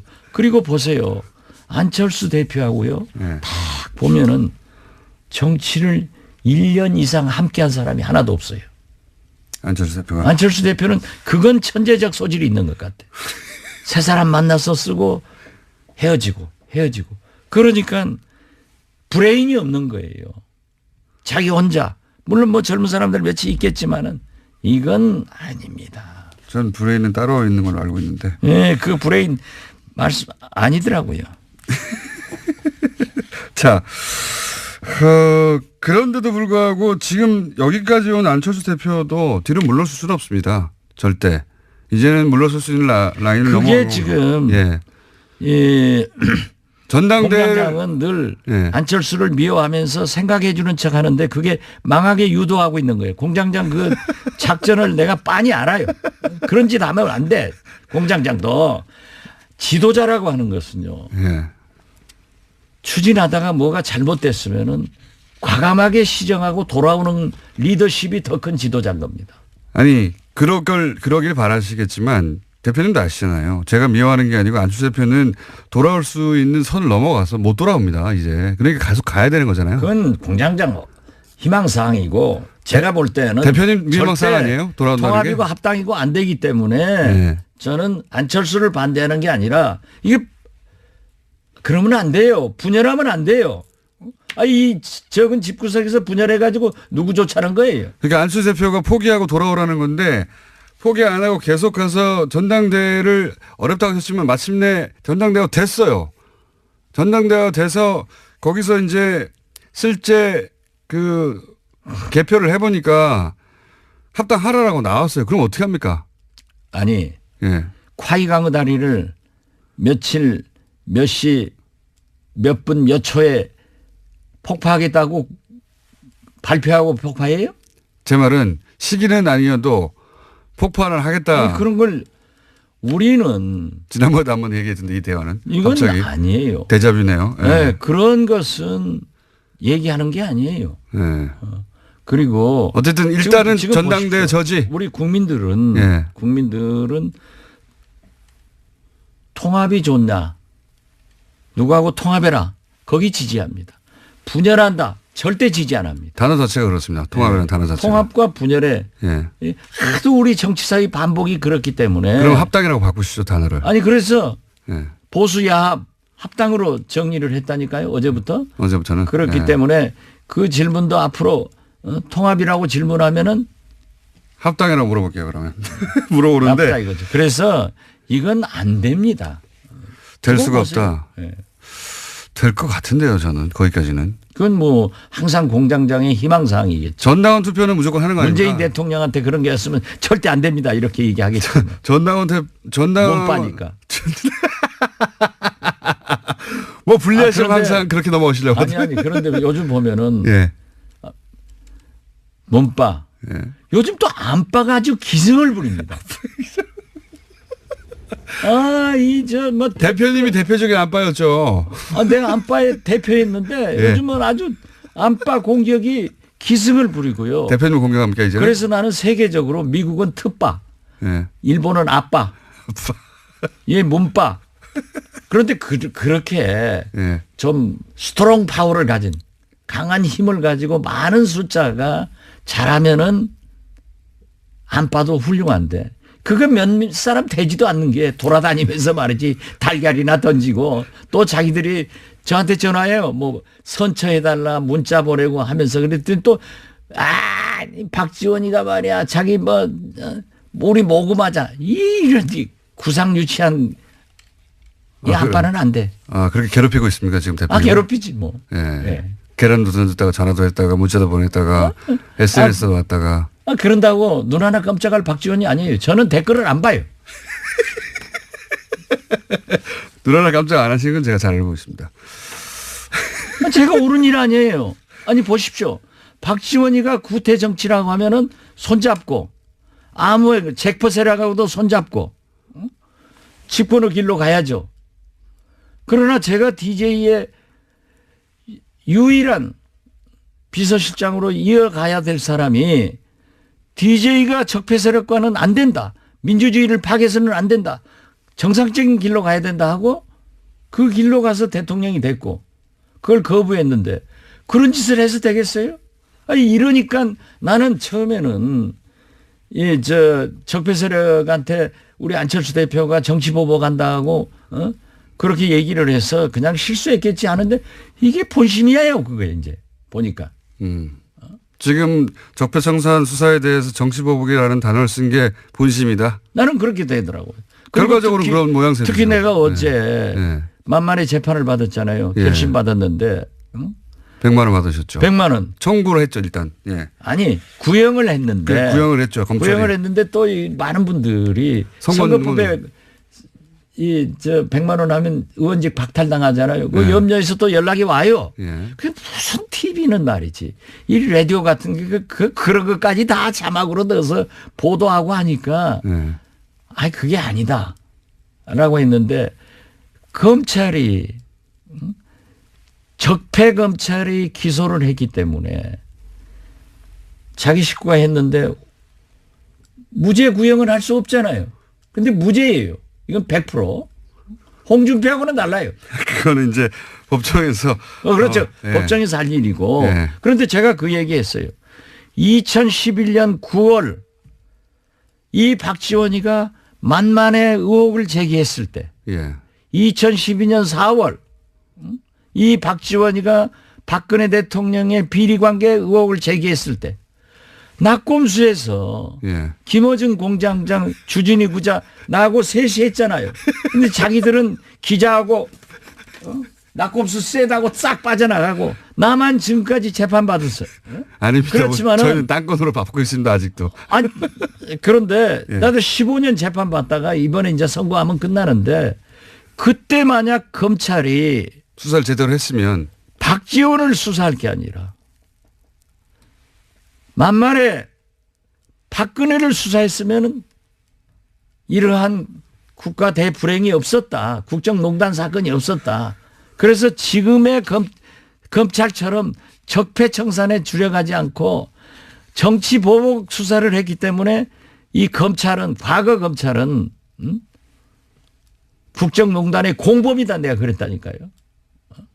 알겠습니다. 그런 세상인데 이런 사람들하고 손을 잡고 그런 사람들하고 잡아서 집권을 생각한다고 하면은 그것이 구태지. 응?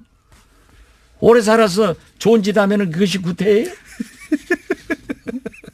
오래 살았어.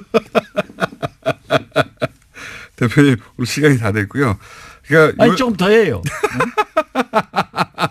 아니 대표님 에너지가 너무 넘쳐가지고 제가 아니 말을 저는 그래요. 어제부터 예. 제 아내 지금 뭐 병원에 지금 갑니다. 예. 그렇지만은 내 앞으로 좀 안 나오려고 그랬어요. 그런데 이게 내가 병원에서 울고만 있을 수가 없어요. 그래서 어제부터 아주 마음을 독하게 먹고 예. 이건 아니다. 그러신 것 같아요. 어떻게 우리가 지켜온 정체성과 가치관인데 이걸 버릴 수는 없다. 그래서 저는 정면으로 어제부터 싸우기 시작했습니다. 이렇게 흥분하시는 모습은 제가 처음 본 것 같습니다. 오랜 세월. 이게 구태예요? 그거는 나쁜 세력하고 안철수 대표한테 물어보셨. 내가 구태냐고. 나한테 물어봤잖아요. 그러니까 다스는 누구 거냐고 물어서 내가 MB 거라고 얘기했잖아요. 그런데 구태냐고 물는 거. 그게 그 공장장인 구태예요. 네. 지금 화가 나셔가지고 보이는 사람마다 멱살을 잡고 지금 뭐 흔들고 계시는데 한마디로 말해서 그럴 거면 안철수 대표 나가라 이렇게 요약할 수 있겠네요. 우린 못 떠난다. 예. 가서 해야죠. 예. 절 싫으면 스님이 떠나야지. 저를 알겠습니다. 어떻게 지금까지 열받은 박지원 전 대표였습니다. 감사합니다. 정치 구단주. 정치구단주 박지원 전 대표였습니다. 다음부터는 그렇게 명명해 주세요. 알겠습니다. 감사합니다. 흥분해서 미안합니다. 불친절한 AS 박지원 대표님의 방송 시작 시점부터 갑자기 박지원 대표님의 인기가 올라가지고 예, 박지원 대표님 관련해서 문자 많이 왔네요. 예, 아주 많이 와가지고 전투력 만땅이다. 예, 등등등등등의 문자가 순식간에 많이 왔습니다. 다 소개해드리기는 그렇고 그리고 양지열 변호사 옆 동네에서 잘하고 있으니까 걱정하지 말라고 문자를 몇 분이 보내셨는데 저희는 걱정하지 않고 있습니다. 전혀. 오래 버티지 못할 거기 때문에. 전화통화 한번 해야 되는데 말이죠. 같은 시간에 방송 중이라서 타이밍 잡기가 어렵네요. 공장장은 웃음소리만 들으면 참 착한 사람 같아요. 예, 딴 거는 나쁜 사람처럼 느껴지시나 봅니다. 웃음소리만 들으면, 네. 이게 뒤에 문장이 빠진 것 같아요. 웃음소리만 들으면, 얼굴을 안 보면. 이런 얘기 같은데. 칭찬은 아니네요. 예, 기분 나쁘고요. 왕십리에 가면 MB 건품소라는 데가 있습니다. MB 문자가 들어온 전 세계 간판과 전 세계 상품들을 저희한테 사진을 많이 보내주시는데 MB 건품소도 있군요. 예. 사진도 꼭 보내주시더라고요. 불친절한 에이스는 여기까지 하겠는데 여하간 오늘 박지원 대표님 문자가 폭주했다는 거 알려드립니다. 네, 여기까지 하겠습니다. 김진일 박사님 나오셨습니다. 안녕하십니까? 네, 안녕하십니까. 시간이 짧기 때문에. 조금 열을 가라앉히셨어요? 안에 가만히 있는데 막 불타셔가지고 지금 제가 목격을 했는데 네. 우리 공장장님께서도 물을 2잔을 준비를 해가지고 2잔 다 드시더라고요. 그런 거 보니까 엄청나게. 같이 열도 감염이 된 것 네. 같아요. 저는 박지원 대표 저렇게 열받은 거 처음. 그럴 겁니다. 아니면 네, 박지원 처음 봤습니다. 대표가 여러 가지 못 참는 것 중에 하나가 비겁한 거예요.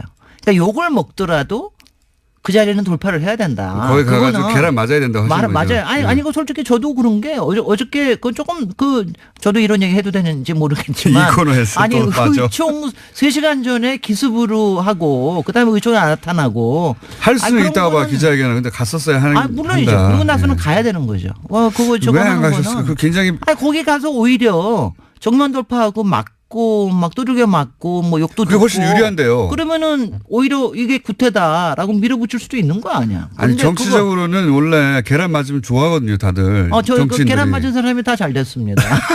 정치인들은 네. 계란 맞으면 아싸해요. 네네. 박지원 대표가 지난주에 계란 맞으셔서 네, 정말 기뻐하셨거든요. 이거 기뻐하시고 지금 이제 그게 올라오고 있는데 네. 박지원 대표님 여러 가지 요새 참 가정적으로도 힘드시고 여러 가지 힘이 드시고 그런데 저는 저렇게 전투력이 많다. 그러니까 여러 가지 제가 얘기하는 건 이런 거예요. 너무 오래 계시면 못 볼 거를 많이 보게 되십니다. 제가 또 이런 얘기하다가 박지원 대표님 다시 들어오실라. 네. 전투력 만땅으로 나가시는데. 네. 아니 그러니까 계란을 맞는 게 좋은 건데 정치적으로. 네. 그런 자리였는데 가셨어야 하는데 제가 보기에는 안철수 대표가 그다음에 저도 뭐 하는 김에 한 가지만 더. 안철수 대표 제가 이해가 또 하나가 안 되는 게 왜냐하면 지금 자꾸 거짓말쟁이라고 지금 공격을 받으시잖아요. 근데 그 순간을 이렇게 피하기 위해서 뭐 통합 같은 게 통짜도 없다. 뭐 이런 식의 얘기를 왜 하시는지 모르겠어요. 왜냐면 난 그런 거는 참 왜냐면 아무리 그러니까 굉장히 그거는 무정치적인 박사님 라서 네, 주제로 돌아오시죠. 그것은 아이고, 방송 죄송합니다. 이후에 네네. 따로 하시고. 자, 오늘 주제가 뭡니까? 제가요 오늘 도시계획 중에 아마 여러분들이 아시는 단어가 많지 않으실 텐데 그 중에 하나 제일 많이 아실 거 우리 공장장도 아실 수 있는 그린벨트라는 걸 들고 왔는데요. 그린벨트 하면 전 자동으로 이명박 전 대통령과 네. 최순실 씨가 떠오릅니다. 그린벨트 내에 있는 땅을 미리 사놨다가 네. 그거 한 점만 딱 풀었다가 예. 그거를 상업지역으로 했다가 게다가 본인이 풀어요 그거를 본인이. 하여튼 간에 공장장의 센스는 그렇고요. 근데 제가 이제 요번 겨울 방학을 지금 맞이하야 우리가 좀 정책에 대해서 공부 좀 하자고 도시에 대해서 조금 정통적인 방법으로 이제 공부를 하자는 그린벨트 뜻에서. 오늘 주제가 그러면. 그래서 오늘은 그린벨트 하는데 이 그린벨트를 가지고 나온 이유는 네. 이번에 문재인 정부가 이제 앞으로 5년 동안의 주거복지 로드맵이라는 걸 발표를 하면서 네. 앞으로 약 100만 호로를 지겠다고 얘기를 했는데 그중에 상당 부분이 또 신혼 공공임대 네. 많이 하는데 그중에 상당 부분이 그린벨트를 풀어가지고 하는 일이에요. 이게 대표적으로 과거 개발 정책 때 시도된 건데 글쎄요. 문재인 정부에서 그래서 그린벨트를 풀기도 하고 그다음에 그동안 택지 개발이라는 걸 안 썼거든요. 예. 거의 지난 한 5년 동안 거의 안 썼습니다. 택지 개발이라는 게 딴 게 아니라 토지를 수용을 해가지고 그거를 공공적인 목적으로 쓰거나 수용한다는 건 정부가 산다는 겁니다. 네, 수용을 한다는 건데 그걸 다시 들고 나왔다고 하는 게 굉장히 좀 이명박 대통령 시절의 정책 같은 건데 이게 느낌이. 글쎄 말이죠. 그런데 그게 조금 하여튼 이해가 좀 잘 안 된다. 왜 이런 정책이 나왔냐. 왜 이런 정책이 나왔을까? 제가 이제 이렇습니다. 제가 디펜도 할 생각은 없어요. 제가 아무리 공격을 당하더라도 정책이라고 하는 건 항상 플러스 마이너스가 다 있습니다. 모든 게 다 플러스 마이너스가 있기 때문에 이걸 어디 하나를 디펜드를 하거나 어느 하나를 공격을 하거나 이러는 건 바람직하지가 않은데 제가 이번에 조금 걱정이 된 건 뭐였냐 하면은 사실은 여태까지 그린벨트를 푼다라고 하거나 이랬을 때는 상당한 비판들이 많이 나왔어요. 그리고 이제 그게 단순히 환경 문제도 있지만 나아가서 그 개발 이익 관련해 가지고 그렇죠. 그래서 이런 개발 뒷거래가 있을 것이다. 프로세스라든가 이런 것들을 잘 관리가 되고 있느냐 이런 거에 대한 비판이 굉장히 많이 나오고 개발업자의 특히 뒷거래. 환경단체 시민단체에서 굉장히 많은 비판이 나오고 그러는데 이번에는 그게 별로 크게 보이지 않는다는 것도 왜 그런 걸까요? 제가 좀 우려스럽습니다. 우선 자체가. 근데 그게 이제 개발 이익을 뒤에서 해먹으려고 하는 개발업자들과의 결탁을 통해 나온 그거는 아니고 발표는 아닐 거라고 하는 그건 아니고요. 가령 그런 믿음이 좀 있는 것 같고. 가령 이제 뭐 어떤 시일보는 그런 굉장히 이건 잘하는 일이다 하고 막 이런 데도 조선일보요? 있습니다. 네, 좋아하죠. 원래. 네. 그렇게 그런 거 해가지고 이건 잘하는 일이다. 유일하게 칭찬하고 있는 대목입니다. 엄청나게 진짜 깜짝 놀래가지고 막 조선일보가 현 정부를 유일하게 칭찬하는 게 이거예요. 이거예요. 그래서 제가 놀래가지고 그래서 제가 다른 비판기도 보고 그랬는데 특히 내공 있는 비판이 잘 나오지 않는다는 거. 그리고 현장에서는 지금 벌써 요번에 이제 앞으로 40군데를 해제를 하는데 요번에도 뭐 발표된 건 한 9군데밖에 안 되거든요. 그리고 서울 지역에는 아직도 발표를 안 했습니다. 혹시 이 국토부에다가 문의 한번 해보셨어요? 아니요. 이런 건 말이죠.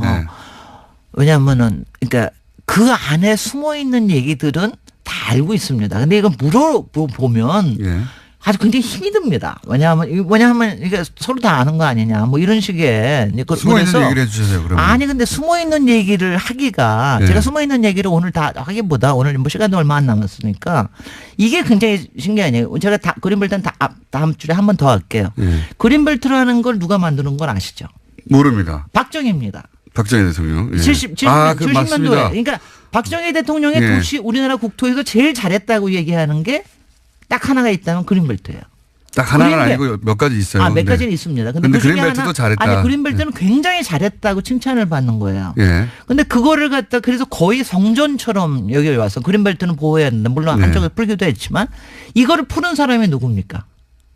여러 사람이 풀었죠. 여러 사람이 풀었지만 예. 한 25년, 거의 30년 만에 풀은 사람이 김대중 대통령. 네, 맞아요. 김대중 정부에서 그린벨트를 완전히 거의 너무 오래 묶여서 한 14개 도시의 주변에 있던 거를 절반을 완전히 없애버렸어요. 그건 네. 나머지 대도시권에만 남겨놨는데 이게 굉장한 아이러니예요. 맞습니다. 제가 보면은 이게 보면은 그러니까 이게 보면은 개발 지상주의자라고 비판받는 박정희 대통령이 그걸 묶고 예. 그리고 진보적인 대통령이라고 평가받는 김대중 대통령이 그걸 풀고 그리고 굉장히 네. 환경에 대해서 많이 공감을 갖고 있는 사람이 네. 그걸 풀고 이게 이제 굉장히 그럼 여기에 무슨 역학이 있어서 그런가? 거기에는 네. 항상 들어가 있는 게 이제 주택입니다. 그러니까 주택. 특히 공공주택. 그걸 공공주택. 여기다가 어떻게 하냐? 공공주택을 저기를 하는 취지에서 그린벨트를 이제 해제를 하는. 근데 이런 게 그리고 실제 그린벨트를 해제한 거 보면 노무현 정부 때 굉장히 많이 풀었습니다. 그러니까요. 공공주택 이명박 역시. 정부는 조금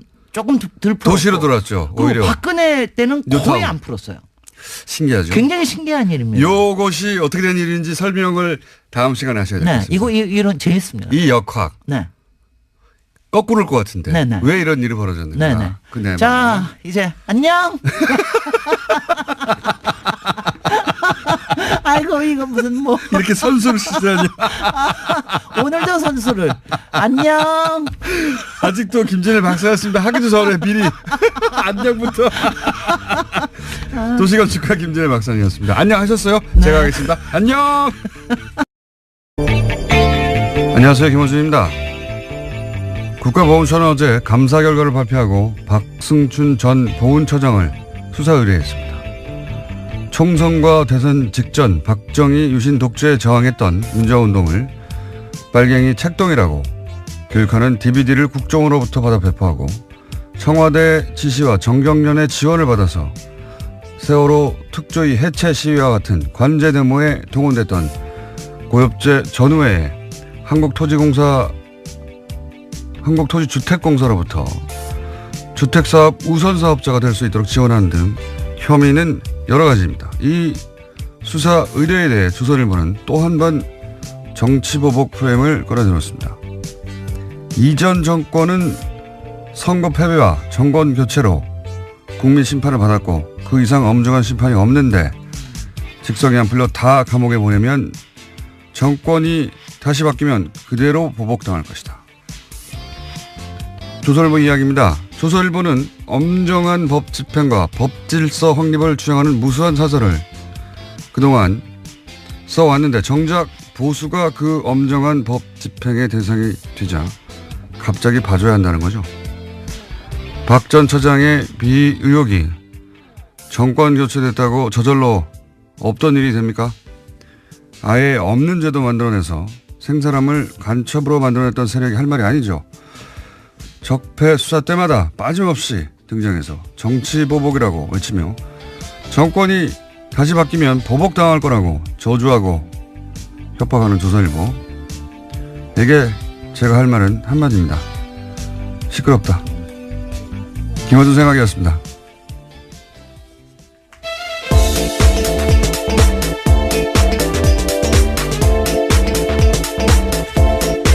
시사인의 김은지입니다. 자, 또 오늘도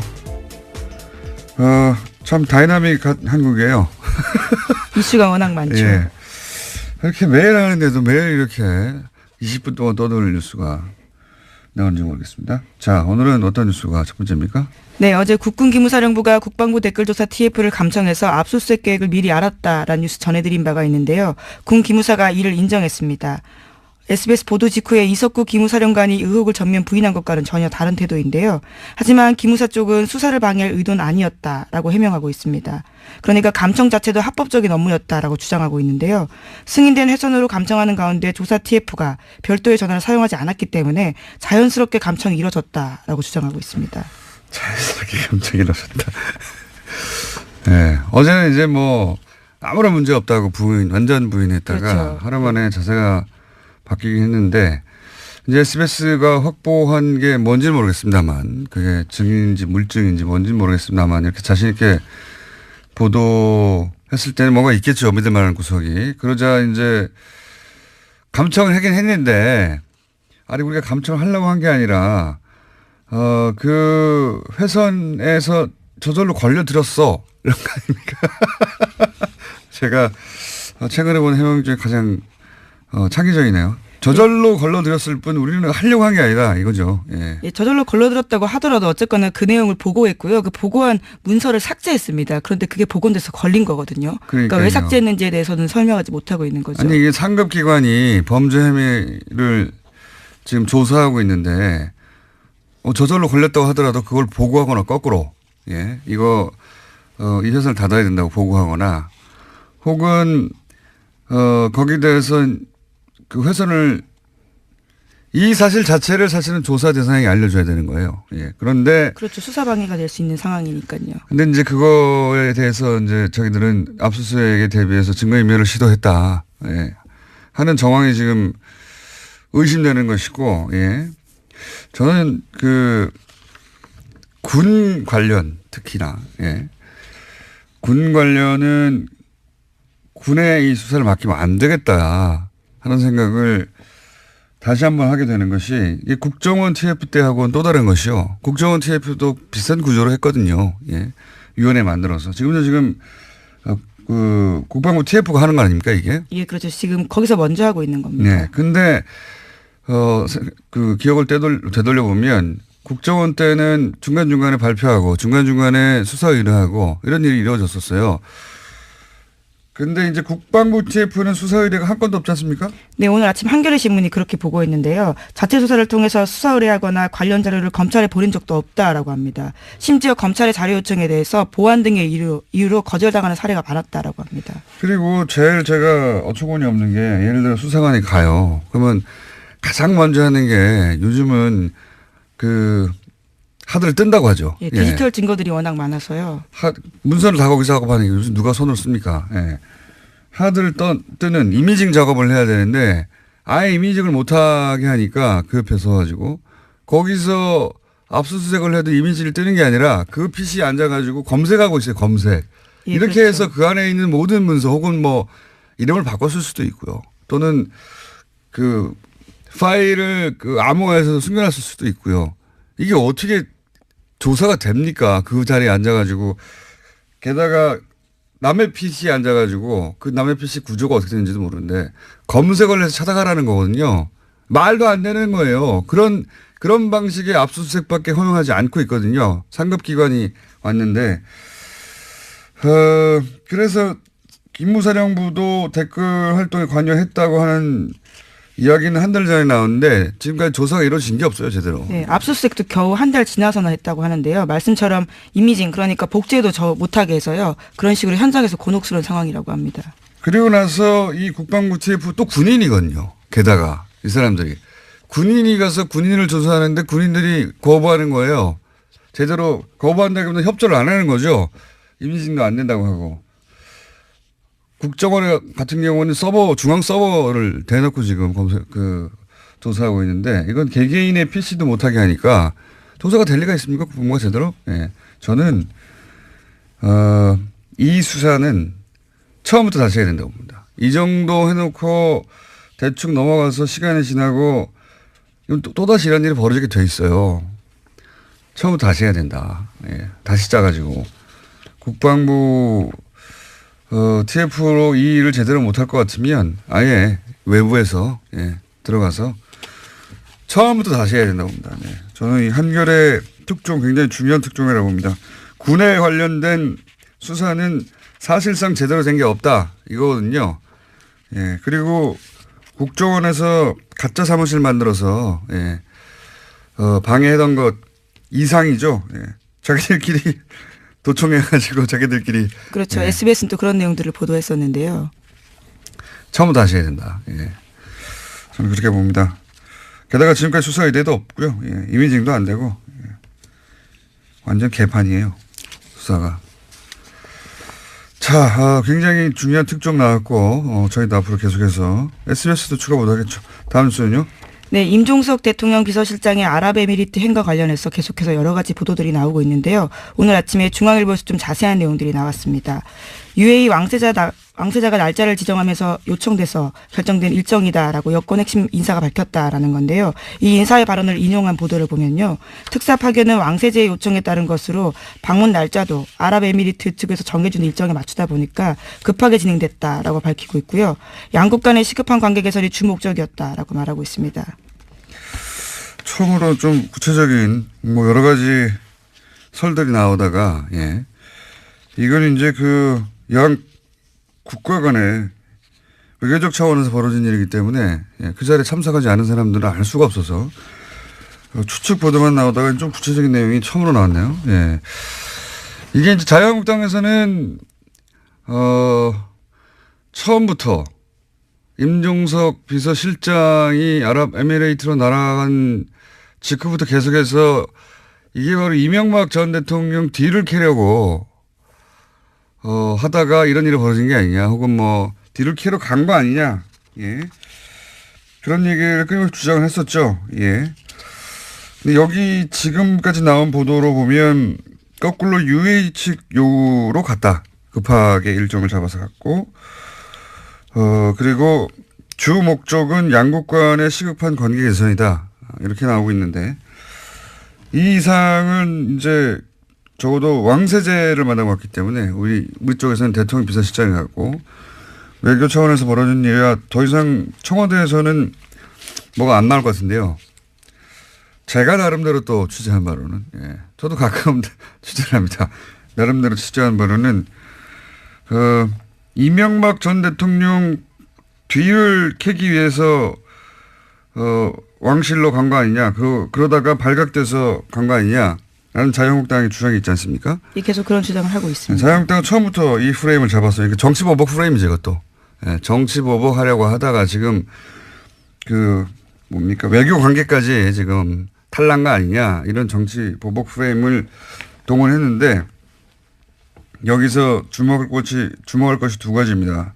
하나는 해명 중에 보면, 이명박 정부 때 이제 UAE하고 관계가 원전 때문에, 긴밀해졌지 않습니까? 그런데 박근혜 정부 들어와서는 UAE 쪽에서 예를 들어서 고위급 인사가 와서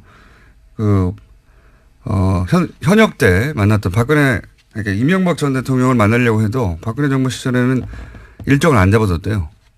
안 잡아주고 대신 현 정부의 총리를 만나고 가라. 당시 현 정부라면 박근혜 정부. 당시, 거죠? 예, 박근혜 정부의 그런 식으로, UAE와 관계가 소원해졌다고 해요. 예. 거기까지 제가 들은 이야기고. 그러면 이번에는 왜 갑자기 가느냐. 저쪽의 요구에 따라. 그거는 결정적인 사건이 뭐였냐면 이명박 전 대통령이 갑자기 바레인에 가잖아요.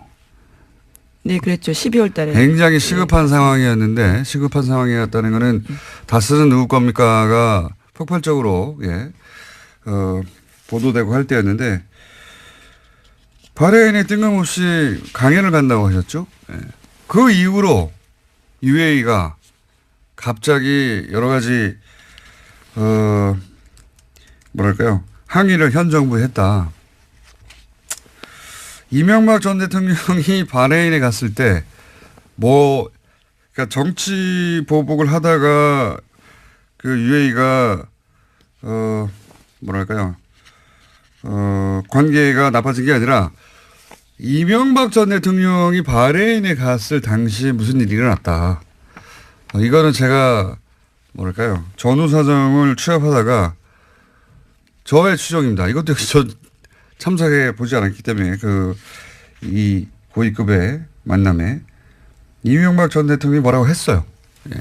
네, 12월 달이 아니고 11월 달에 갔습니다. 제가 네. 날짜 잘못 말씀드렸는데요. 뭔가 이간질을 했어요. 예. 뭔가 이간질을 가서 하고, 그 얘기를 들은 UAE는 이명박 전 대통령의 예를 들어서 다스 관심 없어요. 당연히. 그게 아니라 뭔가 이간질을 한 것 같다. 예. 그리고 그 프레임에 딱 맞춰서 자유한국당이 정치보복이라고. 예. 여기까지가 제가 추정한 바입니다. 뭔가 했습니다. 바레인에 갔을 때. 이건 제가 좀 더 취재해보고, 예. 구체적인 게 있으면 다시 이야기하기로 하고. 여간 언론에서 보도 안 되는 것 중에 하나가 이명박 전 대통령의 반해인 행 전후에서 이런 일이 갑자기 벌어진 거거든요. 뒤로. 그때 뭘 했어요. 뭘 했어요 아마. 본인이 살려고 뭘 한 것 같습니다. 자 다음 순요. 네, 다스 실소유주와 정호용 전 BBK 사건 특별검사에 대한 고발 사건 기억하실 텐데요. 아직 기초조사조차 이루어지지 않았다라고 오늘 아침 한겨레 신문이 보도했습니다.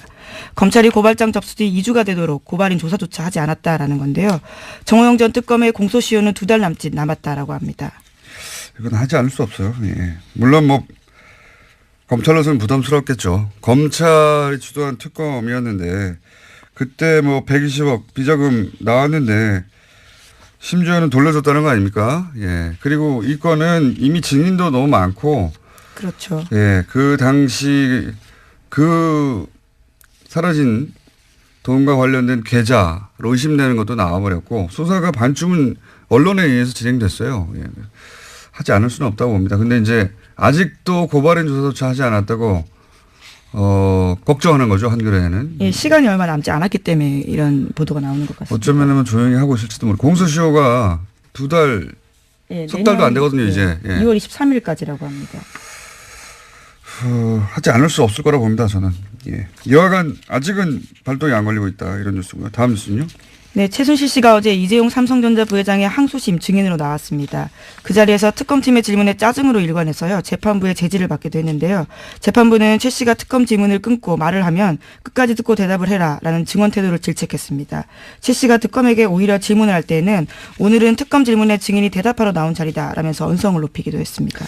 최순실 씨 발언은 전달할 필요가 없어요. 예. 다 부인이거나 말도 안 되기 때문에 그 공판에서 인정은 건 딱 하나죠.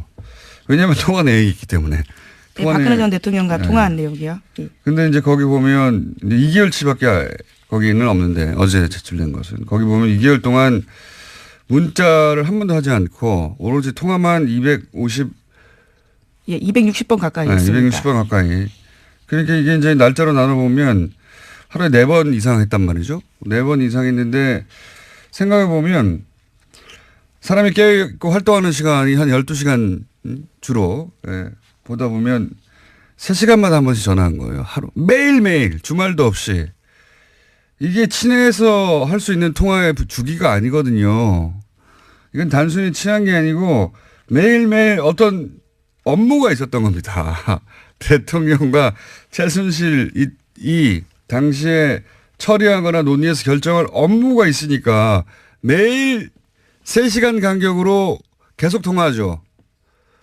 하루에 4번 이상씩. 이게 어떻게 단순 안보 3시간마다 안보가 궁금합니까? 하지만 최순실 씨는 어제 사적 대화였고 업무 관련 얘기는 없었다라고 주장하고 있긴 합니다. 이렇게 말하는 건 다 뒤집어서 생각하시면 되는데, 예. 이건 업무 전화죠. 업무 전화. 그걸 매일 한 겁니다. 하루에 3시간에 한 번씩. 본인도 이렇게 이야기하긴 했는데요. 260번 가까이 한지는 모르겠지만 자주 할 수도 있지 않느냐라는 이야기했습니다. 자주가 통상의 범주를, 이거는 뭐, 연애에 불타는 사람들도 이렇게 할 수는 없어요. 예. 만약에 연애로 3시간에 한 번씩 매일매일 이렇게 온종일 1년 내내 한다면 미친 거죠. 예, 업무였다. 자, 다음 순요. 네, 지난 정부에서의 문화계 블랙리스트가 감사원 결과보다 6배 이상 많다라는 발표가 나왔는데요. 그러니까 2,670건에 달한다라는 겁니다. 문화체육관광부 산하의 민간합동 진상조사위에서 어제 발표한 내용인데요. 이것도 중간조사 결과에 불과합니다. 여기에는 새로운 작품들이 또 들어가 있는데요. 최승호 MBC 사장의 다큐멘터리 자백, 장강명 작가의 소설 한국이 싫어서 등이 포함됐습니다. 이게 이제 국정원 아이오 정보관이 와서 요구했다는 거 아닙니까? 예를 들면 영화 같은 경우는 영화진흥위 와가지고. 예. 네, 구체적인 진술도 있습니다. 국정원 비판한 내용이 있기 때문에 가장 큰 문제가 된다. 이렇게 이야기했다고 합니다. 그런데 이것도 역시 진상조사위 외부에서 만들어진 위원회가 감사원 결과보다 더 많이 밝혀내고 있거든요. 국방부도 마찬가지입니다. 예. 국방부 무슨 용관의 통뼈입니까? 다 대한민국 내부에 있는 감시를 받아야 되는 군이라고 해서 다 빠져나가고 하면 안 되는 거, 절대 안 되는 거죠. 그래서 숨어서 그런 것만 조직 만든 거잖아요. 거기가 안에 숨겨가지고 군의 그 특성을 이용해서 처음부터 다시 시작해야 돼요. 예. 어쨌든 감사원 감사 결과보다 몇 배나 많은 숫자가 있더라. 예, 국정원이 그렇게 했다. 뉴스고요. 예. 자, 시간이 별로 없기 때문에 리얼도 있고, 자, 한두 네, 개 제목만 말씀드릴까요? 제목 말해도 우리가 제목만 말하고 끝나진 않잖아요. 네. 잘 골라서 예. 하나 두 개 정도 얘기해 주세요. 네, 삼성 이건희 회장의 차명 계좌에 대해 과세해야 한다는 정부의 자문기구 결정이 나왔는데요. 삼성 특검 수사에서 드러난 차명 계좌 양만 4조가 넘습니다. 이에 대해서 처음으로요, 정부가 이것을 과세해야 된다라고 밝힌 겁니다. 이것도 위원회예요. 그렇죠. 금융위는 사실상 삼성 편이었거든요. 예. 과세의 액수가 결국 금융위의 주장대로 하자면 얼마 되지도 않는 4조 4천억 전체 대상이 아니라 이었는데 역시 여기도 마찬가지로 외부 금융위가 그거 아니다. 자문기구죠, 자문기구. 예, 정부 자문기구인데요. 금융행정혁신위원회에서 결정했습니다. 이런 위원회, 결론을 내렸습니다. 금융위는 당국은, 정부 당국은, 금융당국은 삼성 편의 결정에 가깝게 했다면 위원회가 나서서 그거 아니지 않냐고, 국방부 다시 해야 된다니까, 이런 식으로. 그래서 삼성에 대해서 제대로 과세하라는 위원회 결정이, 권고사항이 나왔고요. 하나만, 그러면서 이게 다시 상승할 거라고 전 예상했었거든요. 어떻습니까? 네, 소개해드리겠습니다. 이번 주에는 금방 말씀드린 것처럼 최근 3주 동안 하락세가 멈추고 지난주에 지지율을 유지했습니다. 0.1%포인트 상승했고요. 68.7%입니다. 부정평가는 0.3%포인트 하락해서 25.4%입니다. 오히려 하락했군요. 이제 다시. 그 일간으로 보면 월요일에 67.7%로 지난주 금요일에 많이 떨어졌지만 지난주 금요일에 비해서는 소폭 상승한 그 수치이고요. 화요일에는 69.1% 그리고 수요일에는 68.1%로 살짝 떨어졌습니다. 그러니까 이제 그 소위 방중 관련한 부정적인 보도가 폭포수처럼 쏟아지면서 떨어졌다가 다시 오히려 방중이 끝나고 나서 중국 방문 성과에 대해서 조금씩 올라가고 있다. 예, 언론 보도 경향을 보면 지난주 주말을 경고하고 월요일까지 조금씩 방중 성과에 대한 내용들이 보도량이 조금씩 늘어났고요. 그리고 야당과 언론 일부의 이제 그 중국 방문에 대한 부정적인 보도에 대한 이 자체가 공정한지 공정하지 않은지 논란도 월요일에 많이 SNS를 통해서 돌았습니다. 그런 보도는 저희밖에 안 했어요. 집중적으로. 이거 홀대론 자체가 거짓말인 것 같다. 혹은 뭐 제대로 보도하지 않은 것이다. 악의적인 프레임이다라는 보도는 집중적으로 한 것은 저희밖에 없긴 한데 여하간 이제 하강 곡선을 그리다가 방중 기간 동안 오히려 이제 방중이 끝난 다음에 조금씩 다시 회복되고 있다 이런 얘기네요. 네, 그렇습니다. 화요일에는 이제 평창 동계올림픽 홍보 행사에 거의 하루 정도를 다 빼서 트레인 원이라든지 MBC 미국 MBC 인터뷰 보도라든지 이에 대한 이와 관련된 보도가 상당히 많이 확대되었었고요. 또 어제는 조금 떨어졌는데 오늘 이제 조간에서도 일부 조간 사설에도 일부 나왔던데 평창 올림픽 기간에 한미 연합훈련의 연기 검토한다는 소식이 나왔었죠. 이런 뉴스를 항상 노년층에서 싫어하죠. 보수층에서. 한미연합훈련을 평창 올림픽 때문에도 연기하자고 해도 무조건 싫어하는 경향이 좀 있습니다. 근데 저는 한편으로 지금까지 현 정부는 2번 정도의 이 보수 진영 매체에 폭탄을 맞았거든요. 한 번은 이제 북핵 그리고 이번엔 방중. 두 번의 집중적인 폭격을 받았는데 그러니까 이 현 정부가 소위 그렇게 폭격을 집중적으로 당했을 때 입을 수 있는 그 지지율의 하락의 정도를 저는 그 두 사례를 보고 이제 가늠해 볼 수 있다고 보는데 그게 한 60% 중반까지 에서 저지가 돼요 보면. 네, 맞습니다. 지난 9월 3일 그 북핵 이후에 계속 떨어져서 한 67%까지가 최저치로 떨어졌거든요. 그리고 요번에도 떨어진 것이 지난주에 68.6%인데 사실상 상당히 많이 지금까지 하락한 최저선이 한 60%대 중후반대, 중반이라기 하기는 좀 그렇고 중후반대가 아닌가 싶고요. 굉장히 어떤 의미에서 놀랍기도 합니다. 저지선이. 예, 왜냐하면은 그 지지층의 저지선. 지난 정부 박근혜 대통령 국정수행 지지율 최고치가 주간 집계로 67.0%입니다. 그쪽 그런 것들을 최저치하고 감안을 이쪽 하면 최저치하고 예, 차이는 있지만 그래도 전반적으로 그 최저치하고 지금까지의 최저치보다 이전 정부의 최고치보다 높다는 것은 조금 생각해 볼 부분이 있는 것 같습니다. 지지층이 굉장히 단단하게 결속한다. 왜냐하면은 이런 일이 있으면 다시 또 지지층 결집을 해요. 네. 이탈도 하지만. 네네. 예, 지지층 결집도가. 그러니까 이번 주 같은 경우는 여전히 이제 대구 경북이나 60대 이상 그리고 안보 문제에 조금 더 강경한 경향을 보이고 있죠. 진보적인 성향을 가지고 있다 할지라도 20대에도 빠졌고. 근데 하지만 이제 세부 분석을 해 보니까 문 대통령의 그 핵심 지지층은 민주당 지지층이나 19대 대선에서 그 문재인 대통령을 찍었던 사람들이거든요.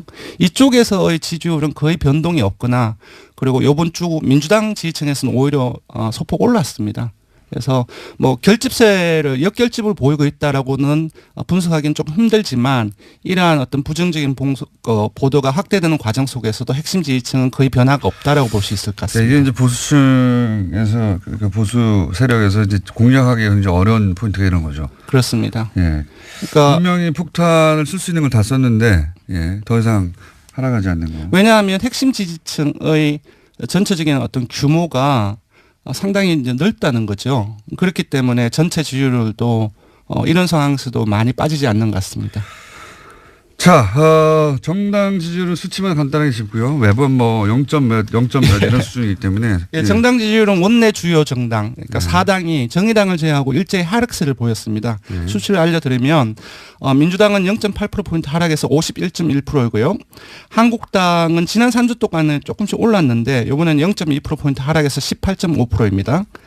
정의당은 이제 계속 그 최하위를 하다가 이번에는 상당폭 올랐다고 볼 수 있을 것 같습니다. 왜냐 지지율이 워낙 낮았기 때문에 2.1%포인트 상승해서 6%를 기록했습니다. 바른정당은 0.7%포인트 하락했고 5.1%입니다. 2주째 내림세를 보이고 있고요. 국민의당은 호남에서 7.5%를 기록했습니다. 그러니까 11월 2주차에 약 호남에서 6주 전에 7.4%를 기록해서 전체 국민의당 창당 이후에 호남에서 최저치를 경신을 했거든요. 그때와 비슷한 수치로 하락을 한 것입니다. 그리고 다시 4%대로 하락을 해서 4.9%를 기록했습니다. 아무래도 현재 지금 당내 상황이 그렇죠. 가장 직접적인 영향을 미친 것으로 보입니다. 그러고 그것마저 알려주마. 네. 오늘은 뭡니까? 네, 이번에는 아까도 말씀드렸다시피 문 대통령의 중국 하면 네, 바른정당과 합당을 추진하는 국민의당 그거요? 안철수 대표가 어제 긴급 기자회견했습니다. 연말까지 전체 당원 투표로 합당 여부를 결정하자라고 제안했고요. 부결되면 당대표에서 물러나겠다라고 밝혔습니다. 그렇군요. 이건 저희가 이제 2부, 3부 연속으로 인터뷰가 있기 때문에 구체적인 내용은 뭐 각자 찬성파와 반대파 얘기를 들어보면 될 것 같은데, 근데 이제 이 보도를 하면서 이 합당 시도죠, 사실은. 예. 통합은 원래 같이 있다가 헤어졌다가 다시 만날 때 그런 표현을 쓰는 게 적합한 것 같고, 이건 서로 완전히 다른 당이 합당하는 거죠. 그러니까 합당 시도라고 보는데, 저는 이 합당 시도의 성격 규정을 안 해줘서 저 나름대로 성격 규정을 해보자면, 성격 규정이 제일 중요한 것 같은데, 이거는 보수 재편이죠. 보수 재편. 보수를 재편하고자 하는 큰 프로젝트의 첫 부분이 실행되고 있다. 저는 그렇게 성격 규정하는데, 왜냐하면 국민 바른 각각 39석, 11석 합치자 그런 당대당 합당 시도 그런 계획이라면 이렇게 안 하죠. 왜냐하면 보통 합당은 몸집 부풀리기거든요. 예. 근데 11석, 39석이 지금같이 진행돼서는 그대로 유지되기 어렵단 말이죠. 오히려 거꾸로 당이 쪼그라들 수도 있어요. 합당을 해놓고 원래 당보다 숫자가 줄어들면 합당할 이유가 없잖아요. 그러니까 이건 당대당 합당의 차원에서 보면 안 되고, 그렇게 해서 그리고 있는 목적하는 뭐가 뭐냐. 보수 재편이라고 하는 큰 프로젝트의 일환인데, 여기서 이제 중요한 건 안철수 대표 혼자서 그런 큰 프로젝트를 다 할 수 있느냐? 없거든요. 당연히. 사실은 그런 큰 프로젝트에 포함될 사람, 저쪽에서도 유사한 그림을 그리는 사람들이 있고 그 이해하고 안철수 대표 이해가 맞아떨어진 거다. 정치가 혼자 되는 게 아니기 때문에. 그런 관점에서 이 시도를 봐야 한다. 뭐 정치에서 만나고 헤어지는 건 다만사인데 이 만남과 헤어짐의 성격은 그렇게 보수 재편이라고 하는 프로젝트에 안철수 대표와 또 저쪽에서 그런 시도를 하는 사람들이 있겠죠. 이해가 맞아떨어진 것이다. 그리고 이 합당 시도를 그래서 어떤 프레임으로 보수가 보도하느냐를 보면 뭐랄까요. 이 합당 시도의 성격 규정을 다시 한번 할 수 있어요. 원래 프레임이라는 게 단어 선택부터 시작되는 거거든요. 서민 행보 홍밥이라고 하면 딱 프레임이 잡히는 거잖아요. 근데 이 합당 시도를 대단히 여러 가지 단어로 보도할 수 있습니다. 예를 들어서 무리수, 강행 또는 파국 뭐 이렇게 보도할 수도 있고요. 지금 대부분은 정면 돌파, 승무수 이렇게 보도하거든요. 예. 사실은 단어 선택부터 안철수 보수 매체들이 특히 안철수 대표의 선택을 긍정적으로 긍정적인 언어로 보도하죠. 예. 얼마든지 정반대로 보도할 수 있습니다. 문재인 대통령이 야당 반대하는 인사를 임면할 때 대통령 임명권임에도 불구하고 어떻게 보도했습니까? 강행이라고 보도하죠. 정면 돌파라고 보도하는 언론 찾아보세요. 없어요. 강행이라고 했지. 여기 강행의 뉘앙스는 부정적이거든요. 이 시도도 그렇게 부정적으로 보도할 수도 있는데 정면 승부 아니에요 지금. 의원총회도 안 나가잖아요. 정면 승부 아닌데 그 자체가 프레임이에요. 옳다 그러다가 아니라 어떻게 각 진영의 이해가 반영되느냐 하는 관점에서 보면 이 시도의 뭐랄까 밑그림 진짜 규정 성격 같은 걸 규정할 수 있는데 저는 그래서 보수 대표는 시도다. 재편의 시도다. 그렇게 성격 규정하는 게 맞다. 라고 저는 봅니다. 여기까지 하겠습니다. 네. 지금까지 시사인 김은지였습니다. 감사합니다. 네. 바로 이어서 목요일은 항상 준비된 리얼미터. 자, 리얼미터 권순정 조사분석실장 나오셨습니다. 안녕하십니까. 안녕하십니까. 자, 지난주 이후로 큰 이벤트가 있었습니다. 중국을 방문했던. 이 중국을 일단 제가 이거 말씀하시기 전에 중국 방문 직전부터 방중 기간 동안 보수 매체 중심의 이제 폭탄 뭐랄까요 보도가 있어요. 이례적인 부정적인 보도가 집중되어 있었습니다. 대통령 이제 여론조사 기관에 계시니까 잘 아시겠지만 대통령 순방은 무조건 긍정적인 효과를 냅니다. 네. 예. 뭐 자연스럽잖아요. 국내 시끄러운 정치 현안을 떠나가지고 네. 해외에 가가지고 좋은 그림 막 나오고 대통령끼리 만나고 밥 맛있는 거 먹는 것 같고. 그래서 거의 요번에 엇나간 게 네. 거의 제가 기억하기로는 요번에 거의 처음이 아닌가. 제가 알기로도 어제도 한번 말씀드린 것 같은데 대통령 순방이 거꾸로 부정적인 영향 여론에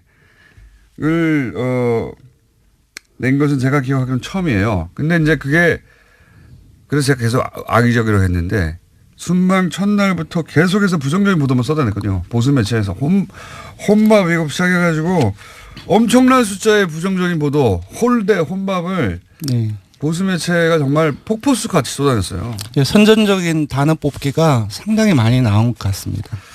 실제 그래서 이제 저는 방중 기간 동안은 뭐가 뭔지 모르는 채 아마 일반인들이 이 혼밥과 홀대 보도를 엄청나게 흠뻑 젖었죠. 예. 종편도 말할 것도 없고요. 그래서 이제 지지율이 실제 타격을 입었죠. 네, 실제 타격이 입었습니다. 최근 3주 동안에 조금씩 하락을 해서 73%에서 지난주에는 68.6%로 떨어졌습니다. 예. 근데 이제 이게 시간이 지나고 좀 여유를 갖고 보도를 되돌아보고 사실관계를 유권자들 뭐 시민들이 확인해 보고